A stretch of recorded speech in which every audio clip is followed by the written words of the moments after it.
عمران نے اسی طرح ہوش لہجے میں کہا، میں خود آ رہی ہوں تمہارا حوصلہ افزائی کرنے کے لیے۔ دوسری طرف سے انتہائی جھلائے ہوئے لہجے میں کہا گیا۔ اس کے ساتھ ہی رابطہ ختم ہو گیا تو عمران نے ریسیور رکھ دیا، لیکن اس کی نظریں اسی طرح رسالے پر جمی رہی۔ لیکن چند لمحہ بعد فون کی گھنٹی ایک بار پھر بج اٹھی تو عمران نے ایک طویل سانس لیتے ہوئے رسالہ بند کر کے میز پر رکھ دیا۔ ویسے بھی جو مضمون وہ پڑھ رہا تھا وہ مکمل ہو چکا تھا، کیونکہ اب چائے کے بغیر اسے دوسرا مضمون پڑھنے کی ہمت نہ ہو رہی تھی، اس لیے اس نے رسالہ بند کر دیا۔ فون کی گھنٹی مسلسل بجے جا رہی تھی۔ عمران نے ہاتھ بڑھا کر ریسیور اٹھا لیا۔ اسے یقین تھا کہ جولیا کا ہی فون ہوگا، کیونکہ جولیا نے اس وقت تو غصے کے عالم میں فون بند کر دیا تھا اور آنے کا اعلان کر دیا تھا، لیکن اتنی بات وہ بھی جانتا تھا کہ جولیا دانستہ اس کے فلیٹ میں کم آتی ہے، اور اگر آتی ہے تو اپنے ساتھ سیکرٹ سروس سے کسی نہ کسی ممبر کو لے کر ہی آتی ہے، کیونکہ اب جولیا سوائے رنگ و روپ اور نقوش کے ذہنی اور قلبی طور پر مکمل مشرقی لڑکی کے روپ میں ڈھل چکی تھی۔ Ali Imran MSc DSc آکسن۔ عمران نے جان بوجھ کر خشک اور سنیدہ لہجے میں کہا، سلطان بول رہا ہوں عمران، ایک انتہائی اہم مسئلہ سامنے آ گیا ہے، فوراً میرے آفس میں پہنچو فوراً۔ سر سلطان نے رسمی سلام دعا کے بعد تیز لہجے میں کہا اور رابطہ ختم کر دیا۔ عمران بے احتیاط مسکرا دیا۔ وہ سمجھ گیا تھا کہ واقعی کوئی ہنگامی مسئلہ ہوگا، اس لیے سر سلطان نے جان بوجھ کر ریسیور رکھ دیا ہے، کیونکہ انہیں معلوم ہے کہ عمران نے باز نہیں آنا اور وہ ظاہر ہے مزید وقت نہ دے سکتے ہوں گے۔ اس نے ایک بار پھر ریسیور اٹھایا اور تیزی سے نمبر ڈائل کرنے شروع کر دیے۔ X2۔ رابطہ قائم ہوتے ہی بلیک زیرو کی محسوس آواز سنائی دی، عمران بول رہا ہوں طاہر، سر سلطان کا بھی فون آیا، کسی اہم مسئلے کے سلسلے میں انہوں نے مجھے فوراً کال کیا، لیکن میرا مسئلہ یہ ہے کہ جولیا نے بھی فون کیا، وہ میرے فلیٹ پر مجھ سے ملنے آ رہی ہے، لڑنے آ رہی ہے، اس لیے اگر وہ پہنچ گئی تو پھر مسئلہ ٹیڑھا ہو جائے گا۔ عمران نے کہا، تو آپ جلد از جلد فلیٹ چھوڑ دیں، وہ خود ہی واپس چلی جائے گی۔ بلیک زیرو نے اس بار اپنے اصل لہجے میں کہا، تمہارا مطلب ہے کہ باتھ روم بھی نہ جاؤں اور جب سر سلطان اہم بات کر رہے ہوں تو میں دفتر کا باتھ روم تلاش کرتا پھروں؟ عمران نے مسکراتے ہوئے کہا، تو دوسری طرف سے بلیک زیرو بے اختیار ہنس پڑا۔ پھر میرے لیے کیا حکم ہے؟ بلیک زیرو نے ہنستے ہوئے کہا، البتہ ایسا ہو سکتا ہے کہ میری جگہ تم ہو آؤ۔ عمران نے کہا، آپ کا مطلب ہے کہ آپ کی جگہ میں سر سلطان کے آفس چلا جاؤں؟ بلیک زیرو نے چونک کر کہا، نہیں، سر سلطان کے آفس کی بات نہیں کر رہا، میرا مطلب تھا باتھ روم سے۔ عمران نے جواب دیا تو بلیک زیرو بے اختیار کھلکھلا کر ہنس پڑا۔ آپ کا مطلب ہے کہ آپ کی جگہ میں باتھ روم ہو آؤں؟ بلیک زیرو نے ہنستے ہوئے کہا، ہاں، اس میں آخر حرج ہی کیا ہے، آخر میں تمہارا نمائندہ خصوصی ہوں، اس لیے اگر میں تمہاری جگہ کام کر سکتا ہوں تو تم بھی میری جگہ کام کر سکتے ہو۔ عمران نے جواب دیا، ٹھیک ہے، اگر آپ کی تسلی اس طرح ہو سکتی ہے تو مجھے اعتراض نہیں۔ بلیک زیرو نے ہنستے ہوئے کہا، ارے ہاں، باقی مسئلہ تو تسلی کا ہے، چلو پھر ایسا کرو کہ جولیا کی فلیٹ پر فون کرو کہ اگر وہ وہاں موجود ہو تو اسے کوئی کام بتا دو، اور اگر وہ وہاں سے روانہ ہو گئی ہے اور فون ٹیپ سے معلوم ہو کہ وہ میرے فلیٹ کے لیے روانہ ہوئی ہے تو پھر اس کے یہاں پہنچنے کا اندازہ کر کے یہاں فون کرو اور اسے واپس اپنے فلیٹ پر جانے کا کہہ دو، کیونکہ تم نے کسی بھی وقت اسے ہدایات دینی ہے۔ عمران نے کہا، اوکے۔ بلیک زیرو نے کہا تو عمران نے ریسیور رکھ دیا۔ پھر وہ ڈریسنگ روم کی طرف بڑھ گیا۔ تھوڑی دیر بعد جب وہ ڈریسنگ روم سے باہر آیا تو اس لمحے کالول کی آواز سنائی دی۔ عمران سر ہلاتا ہوا دروازے کی طرف بڑھ گیا۔ کون ہے؟ عمران نے دروازہ کھولنے سے پہلے اونچی آواز میں پوچھا۔ میں جولیا ہوں، دروازہ کھولو۔ باہر سے جولیا کی تیز اور غصے سے بھری ہوئی آواز سنائی دی۔ واہ، اسے کہتے ہیں خوش نصیبی کہ یہاں خود چل کر آئے اور درِ دل پر دستک بھی دے، واہ، عمران نے اونچی آواز میں کہا، اور اس کے ساتھ ہی دروازہ کھول کر وہ ایک طرف ہٹ گیا۔ یہ تم نے کیوں خشک اور سرد لہجے میں مجھ سے بات کی تھی؟ بولو، جولیا نے اندر داخل ہوتے ہی غصیلے لہجے میں کہا، لیکن اس کا غصہ صاف مصنوعی محسوس ہو رہا تھا اور عمران اس کی وجہ جانتا تھا کہ اس کی فکر کے بعد جولیا کا اصل غصہ بہرحال غائب ہو ہی جانا تھا۔ مس جولیا، ملاقات کے لیے نہ جانے کیا کیا پاپڑ بیلنے پڑتے ہیں، اس کے باوجود بعض اوقات پاپڑ خراب ہو جاتے ہیں، بعض اوقات زیادہ بیلے جاتے ہیں اور بعض اوقات سرے سے بیلے ہی نہیں جا سکتے۔ بہرحال اس بار پاپڑ صحیح بیلے گئے ہیں اور تم یہاں آ گئی ہو، ورنہ نہ جانے ہجرت کی کتنی صدیاں گزر گئی ہیں۔ عمران نے کہا تو جولیا بے احتیاط ہنس پڑی۔ خدا کی پناہ تم سے، تم تو عورتوں سے بھی زیادہ بولتے ہو، یہ کیا بات ہے؟ اس مضمون میں نہیں لکھی گئی تم جسے پڑھ رہے تھے؟ جولیا نے ہنستے ہوئے کہا، لکھی ہوئی تھی۔ عمران نے دروازہ بند کر کے سیٹنگ روم کی طرف جاتے ہوئے کہا، کیا لکھا ہوا تھا؟ جولیا نے مسکراتے ہوئے کہا، لکھا ہوا تھا کہ اگر خواتین کو خاموش کرانا ہو تو ان کی تعریف شروع کر دی جائے، چاہے وہ کیسے ہی کیوں نہ ہو، بس تعریف سنتے ہی وہ بولنا بھول کر شرمانا شروع کر دیتی ہیں، اس طرح مزید سمے حراشی سے نجات مل جاتی ہے۔ عمران نے بڑے معصوم سے لہجے میں کہا، ہاں، تو تم نے اس لیے میری تعریف کی ہے، کیوں؟ جولیا نے ایک بار پھر غصے سے پھنکارتے ہوئے کہا، ارے وہ تو میں مضمون کی بات کر رہا تھا، اب بیچارے مضمون نگار کی قسمت کہ اسے کوئی خوبصورت خاتون ملی ہی نہیں، ورنہ اس کی بجائے یہ لکھتا کہ اگر خوبصورت خاتون کے سامنے سچ بولا جائے تو پھر وہ خاموش ہو جاتی ہے۔ عمران نے مسکراتے ہوئے کہا اور کرسی پر بیٹھ گیا۔ جولیا اس کی بات کا مطلب سمجھ کر بے احتیاط کھلکھلا کر ہنس پڑی۔ اس کا چہرہ اس کے اندرونی مسرت سے کھل اٹھا۔ یہ سلیمان کدھر ہے؟ اچانک جولیا نے چونک کر پوچھا۔ وہ مارکیٹ گیا ہے اور کافی دیر سے گیا ہوا ہے۔ عمران نے جولیا کی بات کا مطلب سمجھتے ہوئے کہا، کیونکہ جولیا کو اب خیال آیا اور چونکہ عمران نے خود ہی دروازہ کھولا تھا اس لیے لامحالہ سلیمان فلیٹ پر موجود نہیں۔ کیوں اتنی دیر وہ کیوں لگاتا ہے مارکیٹ میں؟ 2 آدمیوں کے لیے اب اتنی خریداری تو نہ کرنی پڑتی ہوگی اسے، جولیا نے کہا۔ خریداری، کاش یہ لفظ کبھی حقیقت کا روپ دھار سکتا۔ عمران نے ایک طویل اور حسرت بھرا سانس لیتے ہوئے کہا، کیا مطلب؟ مارکیٹ جانے کا مطلب تو خریداری کرنا ہی ہوتا ہے، جولیا نے چونک کر کہا۔ خریداری نقد رقم سے کی جاتی ہے، ادھار مانگنے کو خریداری نہیں کہا جا سکتا۔ دکانیں گھومنا پڑتی ہیں، پھر کوئی رحم کھا کر ادھار چیز دے دیتا ہے۔ عمران نے منہ بناتے ہوئے کہا تو جولیا بے احتیاط کھلکھلا کر ہنس پڑی۔ اب تمہارا یہ ڈرامہ کافی پرانا ہو گیا، اس لیے میری مانو تو اسے چھوڑ دو اور کوئی بات کیا کرو، جولیا نے ہنستے ہوئے کہا۔ اس کا مطلب ہے کہ آخرکار تنویر کامیاب ہو ہی گیا، عمران نے انتہائی افسردہ سے لہجے میں کہا۔ اس کے چہرے پر یکلخت انتہائی افسردگی کے تاثرات ابھر آئے۔ کیا مطلب؟ یہ تنویر کی کامیابی اور تمہاری افسردگی کا کیا مطلب ہوا؟ جولیا نے حیران ہو کر کہا۔ تم خود ہی مشورہ دے رہی ہو کہ میں کچھ پرانا ہو گیا ہوں، اسے چھوڑ دوں؟ اس کا مطلب صاف ہے کہ تنویر کے لیے میدان خالی ہو جائے گا، عمران نے کہا تو جولیا بے احتیاط اچھل پڑی۔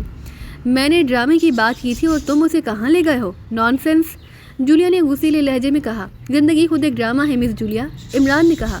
لیکن اس سے پہلے کہ جولیا کوئی جواب دیتی فون کی گھنٹی بج اٹھی اور عمران سمجھ گیا کہ بلیک زیرو کی کال ہوگی۔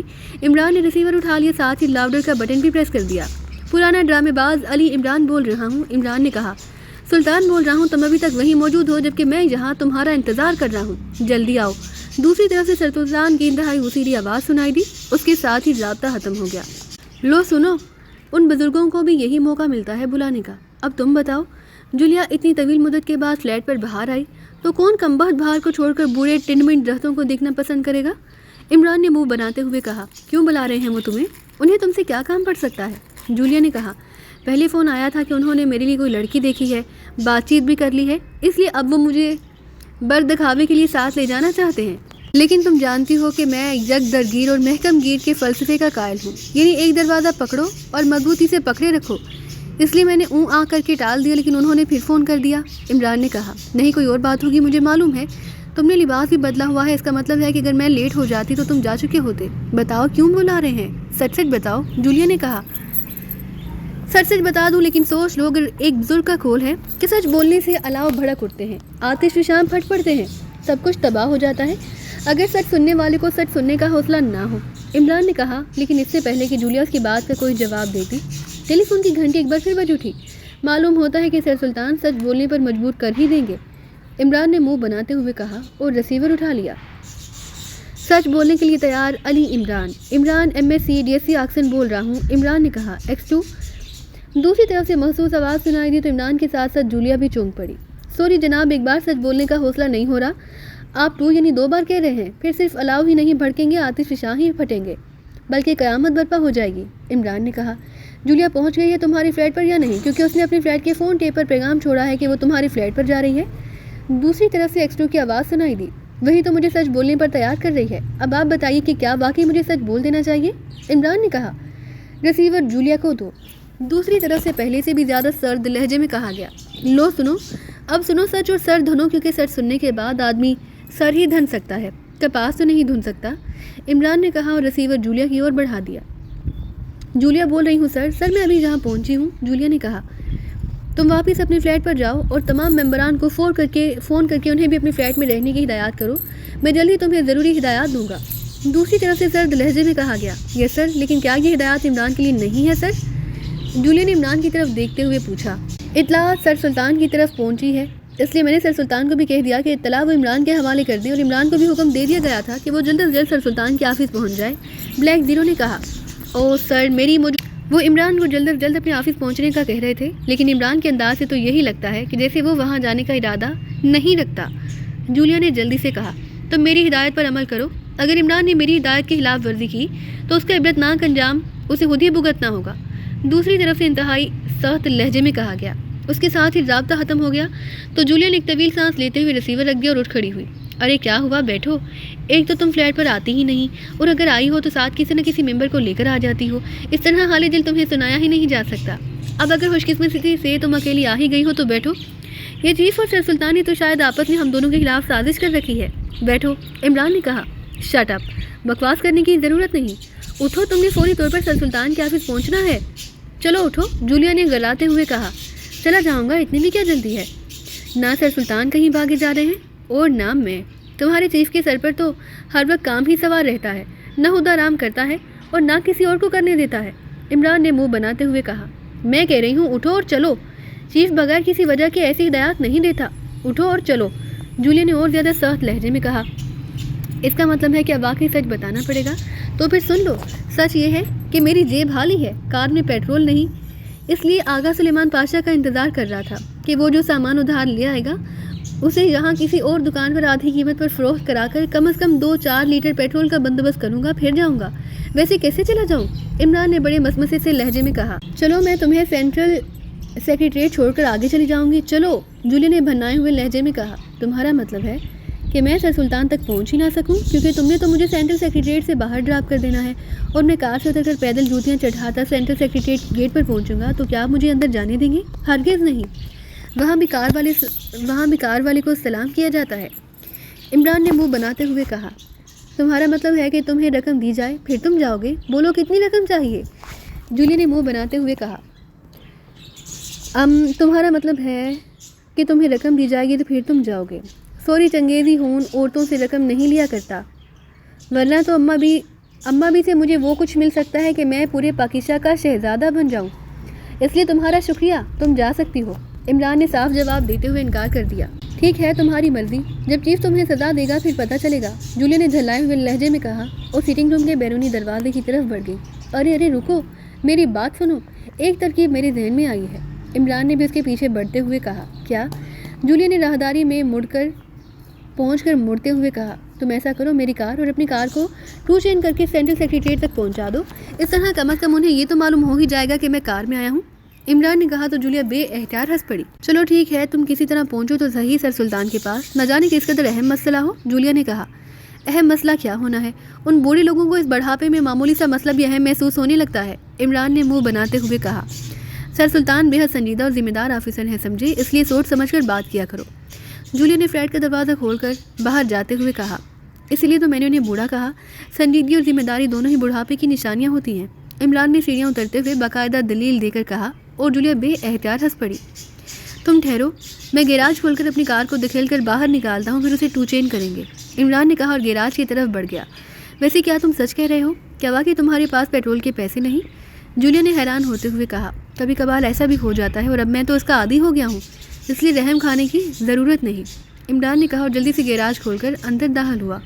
پھر جولیا کی آنکھیں یہ دیکھ کر حیرت سے واقعی پھٹی رہ گئیں کہ عمران واقعی اپنی انتہائی قیمتی اور نئے ماڈل کی اسپورٹس کار کو دھکیلتا ہوا باہر لا رہا تھا۔ جولیا نے بے احتیاط ہارن بیچ لیے، عمران کار باہر نکال کر واپس مڑا، پھر اس نے گیراج بند کر دیا، پھر اس نے ڈرائیونگ سیٹ کا دروازہ کھولا اور سیٹ پر بیٹھ گیا۔ دوسرے لمحے کار سٹارٹ ہو گئی۔ ویری سوری مس جولیا آفٹر واٹر، تم اپنی کار کسی اور کار سے 2 چین کر لینا، کیونکہ خواتین کی مدد مرد حضرات فوراً کرنے پر تیار ہو جاتے ہیں۔ مجھے جلدی ہے، میرے پاس وقت نہیں، خدا حافظ، عمران نے کھڑکی کا شیشہ ہٹا کر جولیا سے کہا اور دوسرے لمحے زن کی آواز سے اس کی کار تیزی سے دوڑتی ہوئی آگے بڑھتی چلی گئی۔ عمران سائڈ مرر میں جولیا کا غصے کی شدت سے پھٹ پڑنے والا چہرہ کافی دور تک دیکھتا رہا۔ مجبوری ہے مس جولیا، واقعی بہت جلدی ہے، ورنہ میں خود تمہاری مدد کرتا، عمران نے اس طرح بڑبڑاتے ہوئے کہا جیسے جولیا تک اس کی آواز پہنچ رہی ہو۔ تھوڑی دیر بعد وہ سینٹرل سیکریٹریٹ پہنچ گیا۔ ارے عمران صاحب، آپ نے آنے میں کافی دیر کر دی، صاحب انتہائی شدت سے آپ کا انتظار کر رہے ہیں۔ عمران براہ راست سر سلطان کے آفس میں جانے سے پہلے جیسے ہی ملحقہ پی اے کے کمرے میں داخل ہوا تو پی اے نے اس سے مخاطب ہو کر کہا، اسی لیے تو میں تمہارے پاس آیا ہوں، تمہیں اگر خطبہ نکاح آتا ہے تو مجھے یاد کرا دو، مجھے تو نہیں آتا، عمران نے بڑے معصوم سے لہجے میں کہا۔ خطبہ نکاح؟ کیا مطلب؟ پی اے جو عمران کے احترام میں اٹھ کر کھڑا ہو گیا تھا انتہائی حیرت بھرے لہجے میں کہا، صرف ایک ہی موقع ایسا آتا ہے جب آدمی انتہائی بے چین ہوتا ہے، اور وہ ہوتا ہے نکاح کا موقع۔ وہ چاہتا ہے کہ جلد از جلد نکاح ہو جائے تاکہ مقامی فلموں والے منظر سے بچ سکے کہ کوئی صاحب مونچھوں کو تاؤ دیتے اور ہاتھ میں بندوق پکڑے آ کھڑے ہوں کہ یہ نکاح نہیں ہو سکتا، پھر واقعی نکاح نہیں ہوتا۔ عمران نے جواب دیتے ہوئے کہا تو پی اے بے احتیاط ہنس پڑا۔ ایسی کوئی بات نہیں، آپ اطمینان سے جا سکتے ہیں، پی اے نے ہنستے ہوئے کہا۔ اوکے، اب کم از کم تمہارا صاحب مجھ پر غصہ تو نہیں کرے گا، میں کہہ دوں گا کہ آپ کے پی اے نے کہا کہ اطمینان سے جاؤ، اور ظاہر ہے اطمینان سے آنے جانے میں وقت تو بہرحال لگ ہی جاتا ہے، عمران نے کہا اور تیزی سے دروازے کی طرف بڑھ گیا، اور پی اے ایک بار پھر ہنس پڑا۔ السلام علیکم ورحمۃ اللہ وبرکاتہ، عمران نے آفس میں داخل ہوتی انتہائی خشوع و غضو سے کہا۔ تم اب آئے ہو جبکہ مجھے 1 گھنٹے سے زیادہ ہو گیا ہے تمہارا انتظار کرتے ہوئے، کیا تمہارا خیال ہے کہ میں بیکار اور فارغ رہتا ہوں؟ مجھے اور کوئی کام نہیں ہوتا؟ سر سلطان جو اپنے آفس میں باقاعدہ ٹہل رہے تھے یکلخت غصے سے پھٹ پڑے۔ جناب، مسلمان کو کتنا ہی کام کیوں نہ ہو اور وہ کتنا ہی مصروف کیوں نہ ہو، بہرحال وہ سلام کا جواب تو ضرور دیتا ہے۔ عمران نے بڑے اطمینان بھرے لہجے میں کہا اور کرسی گھسیٹ کر اس پر بیٹھ گیا۔ او سوری، دراصل مجھے تم پر شدید غصہ آ رہا تھا۔ میں نے جتنی جلدی تمہیں آنے کا کہا تم نے اتنی ہی دیر لگا دی۔ سر سلطان نے قدرے شرمندہ سے لہجے میں کہا اور اپنی کرسی پر آ کر بیٹھ گئے۔ پہلے سلام کا جواب دیں، پھر کوئی اور بات ہوگی، عمران نے کہا۔ وعلیکم السلام ورحمۃ اللہ وبرکاتہ۔ سر سلطان نے اس بار مسکراتے ہوئے کہا۔ ان کا غصہ باقی جھاگ کی طرح بیٹھ گیا۔ ہاں، اب جتنا جی چاہے غصہ کر لیجئے، اب مجھے کوئی پرواہ نہیں، عمران نے کہا۔ کیوں، کیا مطلب؟ سر سلطان نے چونک کر حیرت بھری لہجے میں کہا۔ انہیں شاید عمران کی اس بات کی سمجھ نہ آئی۔ آپ نے مجھے سلامتی، اللہ کی رحمت اور برکت کی دعائیں دے دی ہیں۔ جو دعائیں دیتا ہے وہ نقصان نہیں پہنچاتا، عمران نے اسلام کا مطلب بتاتے ہوئے کہا تو سر سلطان بے احتیاط ہنس پڑے۔ ٹھیک ہے، باقی ایسا ہے، بہرحال یہ ہاتھ پڑھو، سر سلطان نے کہا۔ جیب سے ایک لفافہ نکال کر انہوں نے عمران کی اور بڑھا دیا۔ عمران نے لفافہ سر سلطان کے ہاتھ سے لیا، اسے الٹ پلٹ کر دیکھنے لگا۔ لفافے پر پاکیزہ کی بحریہ کا مخصوص سرکاری نشان موجود تھا، لیکن اور کچھ لکھا ہوا نہ تھا۔ عمران نے لفافے میں سے کاغذ نکالا، پھر اسے کھول کر پڑھنے لگا۔ کاغذ پاکیزہ بحریہ کا سرکاری کاغذ تھا۔ یہ خط بحریہ کے ایک اعلیٰ افسر کی طرف سے لکھا گیا تھا۔ عمران جیسے جیسے اسے پڑھتا گیا، اس کے چہرے پر حیرت کے تاثرات پھیلتے چلے گئے۔ پورا خط پڑھ کر اس نے خط کو لفافے سمیت میز پر رکھ دیا۔ سی ایگل کیا ہے جسے چرانے کی کوشش کی گئی ہے؟ عمران نے حیرت بھرے لہجے میں پوچھا۔ پاکیزہ کے سائنسدانوں نے طویل محنت کے بعد ایک ایسی آبدوز تیار کی جسے مستقبل کی آبدوز کہا جاتا ہے۔ اس کی ساخت، اس کی مشینری، اس میں نصب آلات ایسے ہیں کہ اس جیسی آبدوز شاید ایٹمیہ کے پاس بھی نہ ہو۔ شاید ابھی انہیں ایسی آبدوز بنانے کا خیال تک نہ آیا ہو۔ بس یوں سمجھ لو کہ اس ایک آبدوز کے بعد پوری دنیا کے سمندروں پر پاکیزہ بلا شرکت غیر حکومت کر سکتا ہے۔ اس آبدوز کو کسی صورت بھی نہ تباہ کیا جا سکتا ہے، نہ ہی بیکار۔ اس آبدوز کے ذریعے بڑے سے بڑے جنگی جہاز کو میلوں دور سے تباہ کیا جا سکتا ہے، حتیٰ کہ سمندر کی تہہ سے آسمان کی انتہائی بلندیوں پر اڑنے والی جنگی ہوائی جہاز کو بھی تباہ کیا جا سکتا ہے۔ اس آبدوز کو کوئی خلائی سیارہ بھی چیک نہیں کر سکتا۔ یہ آبدوز ابھی حال ہی میں تیار ہوئی ہے اور ابھی اس پر تجربات کیے جا رہے ہیں، اور اس کی حفاظت پاکیزہ کے ایٹمی مراکز سے بھی زیادہ سختی سے کی جا رہی ہے، تاکہ اس آبدوز کے متعلق کسی دوسرے ملک، خاص طور پر سپر پاورز کی کانوں تک بھنک بھی نہ پہنچ پڑے۔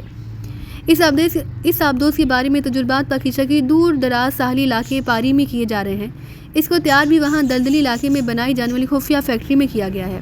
اس پورے علاقے کی اس سے ملحقہ سمندر کی انتہائی سختی سے حفاظت کی جاتی ہے۔ اس کی حفاظت نیوی انٹیلیجنس کے گروپ کے سپرد ہے، جسے پہلے انتہائی خصوصی تربیت دلائی گئی ہے۔ اس گروپ کا سربراہ کمانڈر کہلاتا ہے۔ اس کمانڈر کا نام عادل ہے۔ یہ خط کمانڈر عادل کی طرف سے ہے۔ یہ خط اس کا ایک نمائندہ خصوصی مجھے دے گیا ہے۔ پھر اس نے مجھ سے فون پر بات کی۔ اس نے بتایا کہ اس نے اس بارے میں رپورٹ براہ راست صدر صاحب کو دی تھی، کیونکہ اس کام کے انچارج براہ راست صدر صاحب ہیں۔ صدر صاحب نے اسے کہا کہ وہ مجھ سے رابطہ کرے تاکہ پاکیزہ سیکرٹ سروس کو اس بارے میں اطلاع دی جا سکے۔ اس نے جو تفصیل مجھے فون پر بتائی، اس کے مطابق گزشتہ رات اچانک تجرباتی علاقے میں خفیہ سائرن بج اٹھے، جس پر وہاں حفاظت کے لیے مامور افراد نے چیکنگ کی تو پتہ چلا کہ آبدوز کو اس کی مخصوص جگہ سے چلا کر لے جایا جانے لگا تھا، لیکن حفاظتی نظام کی وجہ سے سائرن بج اٹھے اور آبدوز وہاں سے نہ لے جائی جا سکی۔ لیکن باوجود شدید کوشش کی اور تلاش کے وہ نہ ہی چور کو ٹریس کر سکے، نہ ہی اسے کوئی معمولی سا سراغ ملا ہے۔ لیکن جس انداز میں آبدوز سی ایگل کو اس کی مخصوص جگہ سے نکالا گیا، وہ انتہائی حیرت انگیز ہے۔ وہاں موجود تمام سائنسی حفاظتی انتظامات کو کسی خاص مشین کے ذریعے آف کر دیا گیا۔ صرف یہ آخری حفاظتی نظام آف ہونے سے بچ گیا، ورنہ اگر اسے بھی آف کر دیا جاتا تو آبدوز غائب ہو جاتی، اور ایک بار آبدوز نکل جاتی تو پھر اس میں موجود مخصوص آلات کی وجہ سے پاکیزہ بھی اس کا سراغ نہ لگا سکتا۔ کمانڈر عادل کا خیال ہے کہ یہ کام کسی انتہائی منظم تنظیم یا ایجنٹس کا ہے۔ اگر انہیں ٹریس کر کے پکڑا نہ گیا تو پھر یہ واردات کسی بھی وقت دوبارہ ہو سکتی ہے۔ اس کے فون کے بعد میں نے صدر مملکت سے رابطہ کیا، ان سے اس آبدوز کے بارے میں بات کی تو انہوں نے مجھے بتایا کہ یہ آبدوز پاکیزہ کے مستقبل کے لیے انتہائی قیمتی ہے، اس کی حفاظت ہر صورت میں ہونی چاہیے۔ اس کے بعد میں نے تمہیں فون کیا، تمہارا شدت سے انتظار اس لیے کر رہا تھا کہ تم جلد از جلد اس کیس پر کام کرو، ان لوگوں کو ٹریس کرو جنہوں نے یہ حرکت کرنے کی کوشش کی ہے، ورنہ پاکیزہ کو ناقابل تلافی نقصان پہنچ سکتا ہے۔ سر سلطان نے انتہائی سنجیدگی سے تفصیل بتاتے ہوئے کہا، یہ تو واقعی انتہائی اہم اور سنگین مسئلہ ہے، مجھے فوراً وہاں پہنچنا ہوگا، وہاں کا نقشہ اور وہاں میرے جانے کا کیا انتظام ہوگا؟ عمران نے بھی اس بار انتہائی سنجیدہ لہجے میں کہا۔ یہ تو ہو جائے گا، پہلے تم تیار تو ہو جاؤ، سر سلطان نے کہا۔ آپ کمال کرتے ہیں، اس قدر سنگین مسئلے پر میں کیسے آنکھیں بند کر سکتا ہوں؟ میرے تو وہم و گمان میں بھی نہیں تھا کہ آپ اس لیے مجھے بلا رہے ہیں، ورنہ آپ کے ریسیور رکھنے سے پہلے میں جہاں پہنچ جاتا، عمران نے کہا تو سر سلطان بے احتیاط ہنس پڑے۔ مجھے یہی فکر تھی کہ کہیں تم انکار نہ کر دو، سر سلطان نے مسکراتے ہوئے کہا۔ اگر آپ سیگل کی خصوصیات نہ بتاتے تو واقعی میرا جواب یہی ہوتا کہ پہلے اسے چوری ہونے دیجیے، پھر اسے تلاش کر لیں گے۔ عمران نے کہا تو سر سلطان ایک بار پھر ہنس پڑے۔ اس کے ساتھ ہی انہوں نے ریسیور اٹھایا، فون کے نیچے موجود ایک بٹن پریس کر کے انہوں نے لاؤڈر کا بٹن بھی پریس کیا اور پھر نمبر ڈائل کرنے شروع کر دیے۔ یس، رابطہ قائم ہوتے ایک بھاری سی مردانہ آواز سنائی دی۔ سلطان بول رہا ہوں، سیکریٹری وزارت خارجہ سر سلطان نے باوقار سے لہجے میں کہا۔ یس سر، میں کمانڈر عادل بول رہا ہوں جناب۔ اس بار دوسری طرف سے بولنے والے کا لہجہ بے حد مؤدبانہ ہو گیا۔ کمانڈر عادل، میں نے پاکستان سیکرٹ سروس کی چیف کو درخواست کی ہے کہ اسی ایگل کو چرانے کی کوشش کرنے والوں کو ٹریس کیا جائے۔ انہوں نے مہربانی فرماتے ہوئے میری درخواست منظور کر لی ہے اور اپنے نمائندہ خصوصی علی عمران کو میرے پاس بھیج دیا۔ علی عمران صاحب فوری طور پر پہنچنا چاہتے ہیں، آپ بتائیں کہ وہ کہاں اور کس طرح پہنچے، اور یہ بھی بتا دوں کہ آپ سب نے ان سے مکمل تعاون کرنا ہے، کیونکہ اگر انہوں نے عدم تعاون کی معمولی سی شکایت بھی chief of Pakistan secret service سے کر دی تو مجھے بھی اپنی سیٹ چھوڑنی پڑ جائے گی۔ سر سلطان نے کہا تو عمران ان کی بات سن کر بے احتیاط مسکرا دیا۔ سر، میں پاکستان سیکرٹ سروس کے چیف کے احتیاطات سے اچھی طرح واقف ہوں، اس لیے آپ کو کوئی شکایت نہ ہوگی۔ کتنے آدمی آئیں گے سر؟ دوسری طرف سے کمانڈر عادل نے کہا۔ تم ہو چیف کے نمائندہ خصوصی علی عمران سے بات کر لو، سر سلطان نے کہا۔ ریسیور علی عمران کی طرف بڑھا دیا۔ السلام علیکم ورحمۃ اللہ وبرکاتہ۔ حقیر فقیر پر تقصیر بندہ نادان ہیچ مدان علی عمران MSc DSc آکسن بول رہا ہوں۔ عمران نے ریسیور لیتے ہی بولنا شروع کیا تو سر سلطان کا چہرہ غصے سے بگڑنے لگا۔ جی میں کمانڈر عادل بول رہا ہوں جناب۔ دوسری طرف سے کمانڈر عادل کی بوکھلائی ہوئی آواز سنائی دی۔ اس کی شاید تصور میں بھی نہ تھا کہ جس چیف کے احتیاط کی بات ہو رہی ہے اس کا نمائندہ خصوصی اس انداز میں بات کرے گا۔ کمانڈر عادل، اس عمران کی مزاحیہ باتوں کا نوٹس نہ لینا، یہ اس کی فطرت ہے۔ یہ انتہائی سنجیدہ ترین موقعوں پر بھی مذاق کرنے اور اس طرح کی باتیں کرنے سے باز نہیں آتا۔ سر سلطان نے عمران کے ہاتھ سے ریسیور جھپٹ کر خود بات کرتے ہوئے کہا۔ جی جناب۔ کمانڈر عادل مزید بوکھلا گیا۔ اس کی شاید سمجھ میں نہ آ رہا تھا کہ وہ کیا کہے اور کیا نہ۔ ہیلو کمانڈر عادل، آپ تک پہنچنے کے لیے کیا ہیلی کاپٹر استعمال ہو سکتا ہے یا مجھے کار میں آنا ہوگا؟ کیونکہ میں جلد از جلد پہنچنا چاہتا ہوں۔ میرے ساتھ میری ایک سیکریٹری اور ایک ساتھی ہوگا، مجھ سمیت 3 افراد ہوں گے۔ عمران نے ریسیور لیتے ہوئے اس قدر سنجیدگی اور باوقار لہجے میں کہا کہ سر سلطان کا چہرہ ایک بار پھر غصے سے بگڑتا چلا گیا۔ ظاہر ہے عمران کی اس طرح سنجیدگی کا مطلب تھا کہ سر سلطان نے بھی جو کچھ کہا وہ غلط تھا۔ جناب، آپ ہیلی کاپٹر پر تشریف لا سکتے ہیں، ہم حفاظتی نظام آف کر دیں گے جناب۔ دوسری طرف سے کہا گیا۔ کہاں پہنچنا ہوگا تفصیل سے بتاؤ، عمران نے اسی طرح سنجیدہ لہجے میں کہا۔ جناب، اب بندرگاہ سے شمال کی طرف پرواز کرتے ہوئے آگے آئیں گے تو پاری کا دلدلی علاقہ آپ کو دور سے نظر آ جائے گا۔ یہ بندرگاہ سے زمینی فاصلے کے حساب سے تقریباً 60 کلومیٹر دور ہے۔ کمانڈر عادل نے کہا۔ میں نے پاری کا علاقہ دیکھا ہے، لیکن یہ تو انتہائی وسیع و عریض علاقہ ہے، ہمیں کہاں اترنا ہوگا؟ عمران نے کہا۔ جناب، پاری کے درمیان میں ہماری فیکٹری موجود ہے، آپ کے ہیلی کاپٹر کو ہم اشارہ دے دیں گے۔ کمانڈر عادل نے کہا۔ کس قسم کا اشارہ؟ سیٹی بجائیں گے یا آنکھ مار کر اشارہ کریں گے؟ عمران نے اچانک کہا تو سر سلطان بے احتیاط اچھل پڑے۔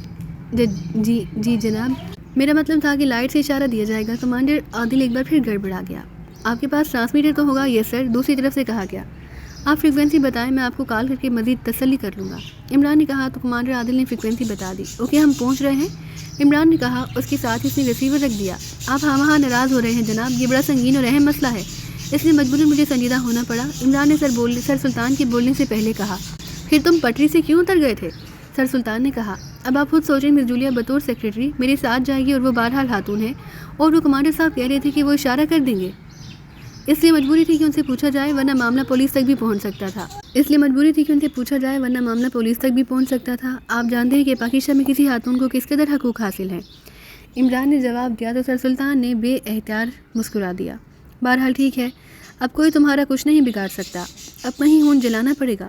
سر سلطان نے ایک طویل سانس لیتے ہوئے کہا۔ جب بھی ایسا موقع آئے آپ کسی حیراتی ہسپتال چلے جایا کریں، اللہ جزا دینے والا ہے۔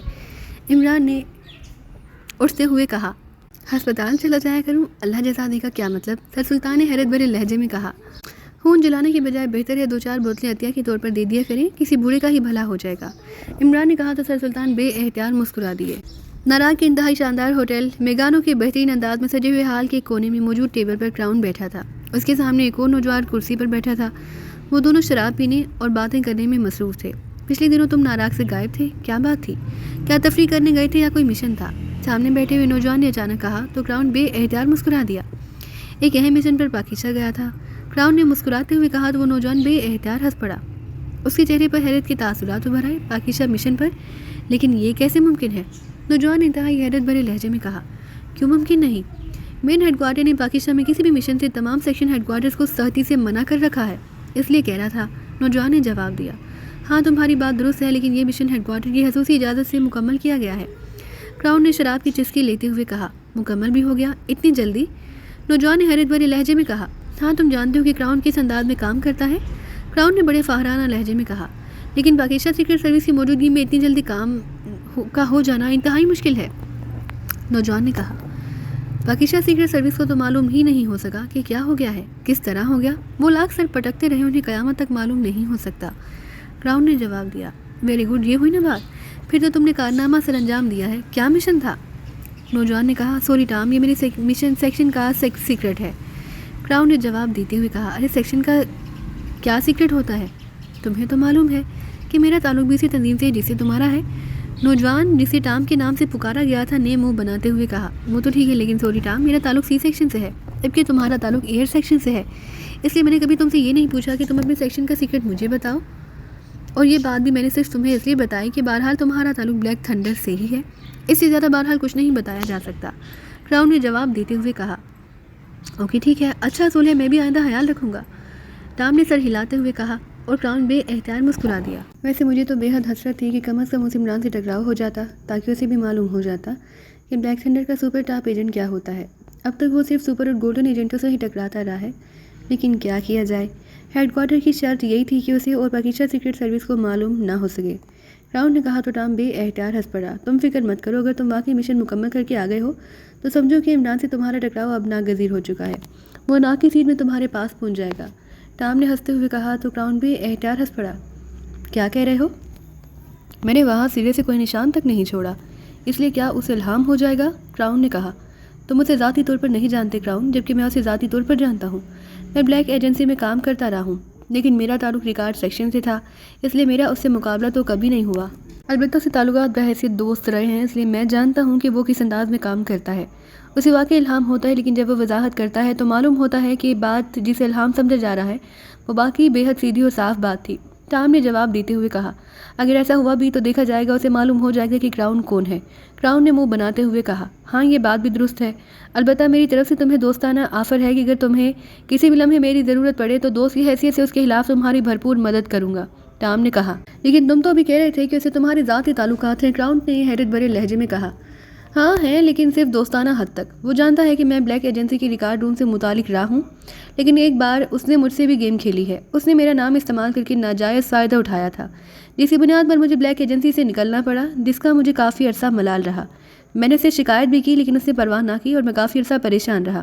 پھر مجھے ایئر سیکشن میں کام مل گیا، میں اس کا بدلہ لینا چاہتا ہوں۔ ٹام نے کہا، اوکے ٹھیک ہے، اگر ضرورت پڑی تو میں تمہیں کال کر لوں گا۔ کراؤن نے اس بات میں سر ہلاتے ہوئے کہا، ویسے میں بھی یہاں ہوں، اگر مجھے عمران کے بارے میں اطلاع ملی تو تمہیں خود ہی اطلاع کر دوں گا۔ ٹام نے جواب دیتے ہوئے کہا، اوکے آؤ اب چلیں، میں نے ایک ضروری میٹنگ جانا ہے۔ کراؤن نے کہا اور اٹھ کھڑا ہوا۔ اس کے اٹھتے ہی ٹام بھی اٹھ کھڑا ہوا، پھر بل ادا کرنے کے بعد وہ دونوں تیزی سے بیرونی دروازے کی طرف بڑھتے چلے گئے۔ کار خاصی تیز رفتاری سے ملٹری ایئرپورٹ کی طرف بڑھی چلی جا رہی تھی۔ یہ عمران کی اسپورٹس کار تھی، اس کی ڈرائیونگ سیٹ پر عمران خود تھا، جبکہ سائڈ سیٹ پر جولیا موجود تھی، عقبی سیٹ پر کیپٹن شکیل۔ عمران نے سر سلطان کے آفس سے نکل کر ایک پبلک فون بوتھ سے بلیک زیرو کو کال کر کے صورتحال بتا دی اور اسے کہہ دیا کہ وہ ملٹری ایئرپورٹ فون کر کے ہیلی کاپٹر کا بندوبست کرے، جولیا اور کیپٹن شکیل کو اس کے ساتھ جانے کا کہہ دے۔ اس کے بعد عمران جولیا کی فلائٹ پر پہنچا تو جولیا چیف کی طرف سے فون ملنے کی وجہ سے تیار بیٹھی تھی، بغیر کچھ کہے وہ خاموشی سے عمران کی کار میں آ کر بیٹھ گئی۔ پھر وہاں سے عمران کیپٹن شکیل کی فلیٹ پر پہنچا۔ کیپٹن شکیل بھی تیار تھا کیونکہ جولیا نے اسے بھی فون پر پیغام دے دیا تھا اور اس وقت کار تیز رفتاری سے ملٹری ایئرپورٹ کی طرف بڑھی چلی جا رہی تھی۔ چونکہ معاملہ حادثہ اہم اور سنگین تھا، اس لیے عمران کے چہرے پر گہری سنجیدگی طاری تھی۔ عمران صاحب، یہ اچانک بیٹھے بٹھائے کون سا کیس شروع ہو گیا؟ اچانک کیپٹن شکیل نے کہا تو عمران بے اختیار چونک پڑا۔ دوسرے لمحے اس کے چہرے پر چھائی ہوئی سنجیدگی اس طرح غائب ہو گئی جیسے میک اپ واش کرنے سے صاف ہو جاتا ہے۔ اب اس کے چہرے پر وہی پہلے والی شرارت بھری مسکراہٹ اور شگفتگی نظر آنے لگ گئی تھی۔ اگر تمہیں بیٹھے بٹھائے اعتراض ہے تو سمجھو کھڑے کھڑائے کیس شروع ہوا ہے، عمران نے مسکراتے ہوئے جواب دیا۔ لیکن کیس ہے کیا، یہ تو بتاؤ، جولیا نے جھلائے ہوئے لہجے میں کہا۔ کیس ابھی مکمل نہیں ہوا، اس لیے فی الحال کیس نہیں، صرف ابتدائی انکوائری ہے۔ مطلب ہے کہ مجرم ناکام ہو گئے ہیں اپنی مشن میں؟ جولیا نے حیرت بھرے لہجے میں کہا۔ ہاں، سر سلطان کے پاس یہی اطلاع تھی، عمران نے جواب دیا۔ پھر اس نے خود ہی کمانڈر عادل کی طرف سے خط اور اس خط کی جو تفصیلات سر سلطان نے بتائی تھی وہ ساری دہرا دی۔ سی ایگل چرانے کی کوشش کی گئی ہے. حیرت ہے کہ وہ کیسے اس حد تک کامیاب ہو گئے. کیپٹن شیل نے حیرت بھرے لہجے میں کہا. کیا تمہیں اس بارے میں پہلے سے معلوم تھا؟ عمران نے چونک کر کہا. کس بارے میں؟ کیپٹن شیل نے چونک کر پوچھا. سی ایگل چرانے کے بارے میں، عمران نے کہا. اور رہی عمران صاحب، البتہ مجھے اس سی ایگل اور اس کے حفاظتی انتظامات کے بارے میں علم تھا. آپ کو تو معلوم ہے کہ میرا تعلق نیوی انٹیلیجنس سے رہا ہے، اس لیے ابھی میرے دوست اس سیکشن میں ہیں، اکثر ان سے رابطہ ہوتا رہتا ہے. اس لیے مجھے یہ معلوم تھا کہ سی ایگل کیا ہے، اس کی حفاظت کے کیا انتظامات کیے گئے ہیں. تفصیل کا تو علم نہیں، نہ میں نے پوچھی. البتہ جو اہم حفاظتی اقدامات تھے ان کے بارے میں علم ہے، اور انہیں انتظامات کی وجہ سے سی ایگل کو چرانا تو ایک طرف، اس تک کسی غیر مطلق آدمی کا پہنچنا ہی ناممکن تھا. کیپٹن شیل نے جواب دیا. تو جو مشن ہم مکمل کرتے رہے ہیں، کیا وہاں ہمارا مشن سڑک پر کوڑے کے ڈھیر پر پڑا ہوتا ہے؟ سیکرٹ ایجنٹوں کا تو کام ہی ان حفاظتی اقدامات کو ختم کرنا ہوتا ہے، عمران نے جواب دیا. میرا مطلب تھا کہ یہ کام انتہائی مشکل تھا، کیپٹن شیل نے کہا. کیپٹن شیل کی بات درست ہے، اس لیے تو مجرم ناکام رہے ہیں، لیکن بہرحال مجرموں کو کوئی نہ کوئی سراغ تو ملنا ہی چاہیے تھا، جولیا نے کہا. اسی لمحے تو چیف نے تمہیں ساتھ بھیجا، کیونکہ چیف کا خیال ہے کہ عورتوں کی قوت شامہ مردوں سے زیادہ ہوتی ہے، اس لیے جولیا سونگ کر ہی بتا دے گی کہ مجرم کون ہے اور اس وقت کہاں ہے. عمران نے مسکراتے ہوئے کہا. مجھے ساتھ کیوں بھیجا؟ کیپٹن شیل نے مسکراتے ہوئے کہا. تاکہ تم سمندر میں راستہ بتا سکو. آخر تمہارا تعلق نیوی سے رہا ہے، عمران نے جواب دیا. تو تم مذاق کر رہے ہو، لیکن حقیقت یہی ہے کہ میں سونگ کر بھی مجرم کا پتہ چلا سکتی ہوں، جولیا نے کہا. تو عمران چونک پڑا. ارے اچھا، وہ کیسے؟ عمران نے حیرت بھرے لہجے میں کہا، کیونکہ جولیا کی یہ بات واقعی اس کی سمجھ میں نہ آئی تھی. فرض کرو مجرم نے کوئی مخصوص خوشبو لگا رکھی ہو، گریٹ لینڈ کی یا ایکریمیا کی، تو میں سونگ کر بتا دوں گی، جولیا نے مسکراتے ہوئے کہا. اور اگر مجرم نے عطر شمامتا العنبر لگایا ہوا ہو تب؟ عمران نے کہا. کیا نام لیا تم نے؟ جولیا نے حیران ہو کر پوچھا. یہ باقیچہ اور کافرستان کی خاص خوشبو ہوتی ہے مس جولیا، کیپٹن شیل نے کہا. اچھا، بڑا مشکل نام ہے، کیا نام ہے؟ جولیا نے حیرت بھرے لہجے میں کہا. شمامتا العنبر، عمران نے دوبارہ نام دہراتے ہوئے کہا. عنبر تو میں نے سنا ہے خوشبو کا نام ہے، لیکن یہ شمامہ کیا ہے؟ جولیا نے کہا. شمامہ عربی زبان میں خوشبو کو کہتے ہیں، مطلب ہوا کہ عنبر کی خوشبو، عمران نے جواب دیا. یہ دو بار خوشبو کہنے کی کیا ضرورت ہے؟ عنبر بھی خوشبو اور شمامہ بھی خوشبو، جولیا نے کہا. عنبر خالص خوشبو ہوتی ہے، جبکہ شمامت العنبرین عنبر کے علاوہ دوسری لطیفات خوشبویات کو مکس کر کے ایک خاص قسم کی خوشبو تیار کی جاتی ہے. اس مرکب کا نام شمامت العنبر ہے. بہرحال اس میں بنیادی عنصر عنبر کا ہوتا ہے، عمران نے وضاحت کرتے ہوئے کہا، اور جولیا نے اس بات میں سر ہلا دیا. عمران صاحب، یہ عنبر سنا ہے کہ سمندر سے نکلتا ہے؟ اچانک کیپٹن شیل نے کہا. سمندر سے؟ یہ کیسے ممکن ہے؟ جولیا نے حیران ہوتے ہوئے کہا. تم نے سنا کا لفظ استعمال کیا ہے، حالانکہ تمہارا تعلق نیوی سے رہا ہے، تمہیں تو ذاتی طور پر معلوم ہونا چاہیے تھا، عمران نے مسکراتے ہوئے کہا. مجھے تو کبھی سمندر سے خوشبو نکلتی نظر نہیں آئی، کیپٹن شیل نے جواب دیا. تو تمہارا خیال ہے کہ جس طرح آتش فشاں پھٹنے سے لاوا نکلتا ہے، اس طرح سمندر سے عنبر نکلتا ہوگا، عمران نے جواب دیا. تو جولیا اور کیپٹن شیل دونوں بے اختیار ہنس پڑے. ہاں، خیال تو ایسا ہے، کیپٹن شیل نے کہا. کیا واقعی یہ عنبر سمندر سے نکلتا ہے؟ یہ کیسے ممکن ہے؟ جولیا نے کہا. ہاں، یہ واقعی سمندر سے نکلتا ہے. یہ سمندر پر اکثر بہتا ہوا پایا جاتا ہے. اس کا رنگ سیاہ ہوتا ہے اور آگ پر اسے رکھا جائے تو فوراً پگھل جاتا ہے. ویل مچھلی کے بدن پر ایک خاص قسم کا ابھار ہوتا ہے، اس میں خون جمع ہوتا رہتا ہے. جب یہ ابھار سوکھ جاتا ہے تو خود بخود جھڑ جاتا ہے. یہی عنبر ہوتا ہے جو سمندر کی سطح پر تیرتا رہتا ہے، عمران نے وضاحت کرتے ہوئے کہا. حیرت ہے، ویل مچھلی کے خون سے اس قدر بہترین خوشبو نکلتی ہے، جولیا نے کہا. یہی تو قدرت کے راز ہے. مچھلی خوشبو ہرن کے نافے سے نکلتی ہے، یہ بھی خون سے بنتی ہے، جس طرح شہد کی مکھی شہد بناتی ہے، عمران نے کہا. اور جولیا نے اس بات میں سر ہلا دیا. اور اس دوران کار ملٹری ایئرپورٹ میں داخل ہو گئی تو وہ خاموش ہو گئے. تھوڑی دیر بعد وہ تینوں ملٹری کے ایک مخصوص ہیلی کاپٹر میں سوار پاری کی طرف اڑے چلے جا رہے تھے. اس بار پائلٹ سیٹ پر کیپٹن شیل تھا، کیونکہ اسے پاری کے بارے میں زیادہ معلومات تھی، جبکہ جولیا سائڈ سیٹ پر بیٹھی اور عمران اوپری سیٹ پر تھا. عمران صاحب، کیا کمانڈر عادل سے بات ہو گئی ہے؟ کیونکہ دوسری صورت میں تو یہ نو فلائی زون ہے، ہیلی کاپٹر کو بغیر کسی وارننگ کے میزائل سے ہٹ کر دیا جائے گا، کیپٹن شیل نے کہا. ہاں، اس سے بات ہو چکی ہے، البتہ اس نے کہا کہ وہ نیچے سے اشارہ دے گا، لیکن میں نے اس سے کہا کہ میں ٹرانسمیٹر سے بات کروں گا تاکہ کسی قسم کی شک و شبہ کی گنجائش نہ رہے، کیونکہ یہ انتہائی اہم جگہ ہے، عمران نے کہا. اور کیپٹن شیل نے اس بات میں سر ہلا دیا. پھر تقریباً 1.5 گھنٹے کی پرواز کے بعد وہ پاری کے علاقے میں پہنچ گئے. عمران دوربین آنکھوں سے لگائے نیچے دیکھ رہا تھا. وسیع و عریض دلدلی علاقے کے درمیان ایک عمارت نظر آ رہی تھی، جس پر باقاعدہ نیوی کا مخصوص جھنڈا لہرا رہا تھا. عمارت ایک منزلہ تھی. اس عمارت کے گرد دور دور تک ہاردار تار لگائی گئی تھی اور کونوں پر باقاعدہ واچ ٹاور بنے تھے، جن میں باقاعدہ مشینری نصب تھی. لیکن عمران کو ان واچ ٹاورز پر کوئی آدمی نظر نہ آ رہا تھا۔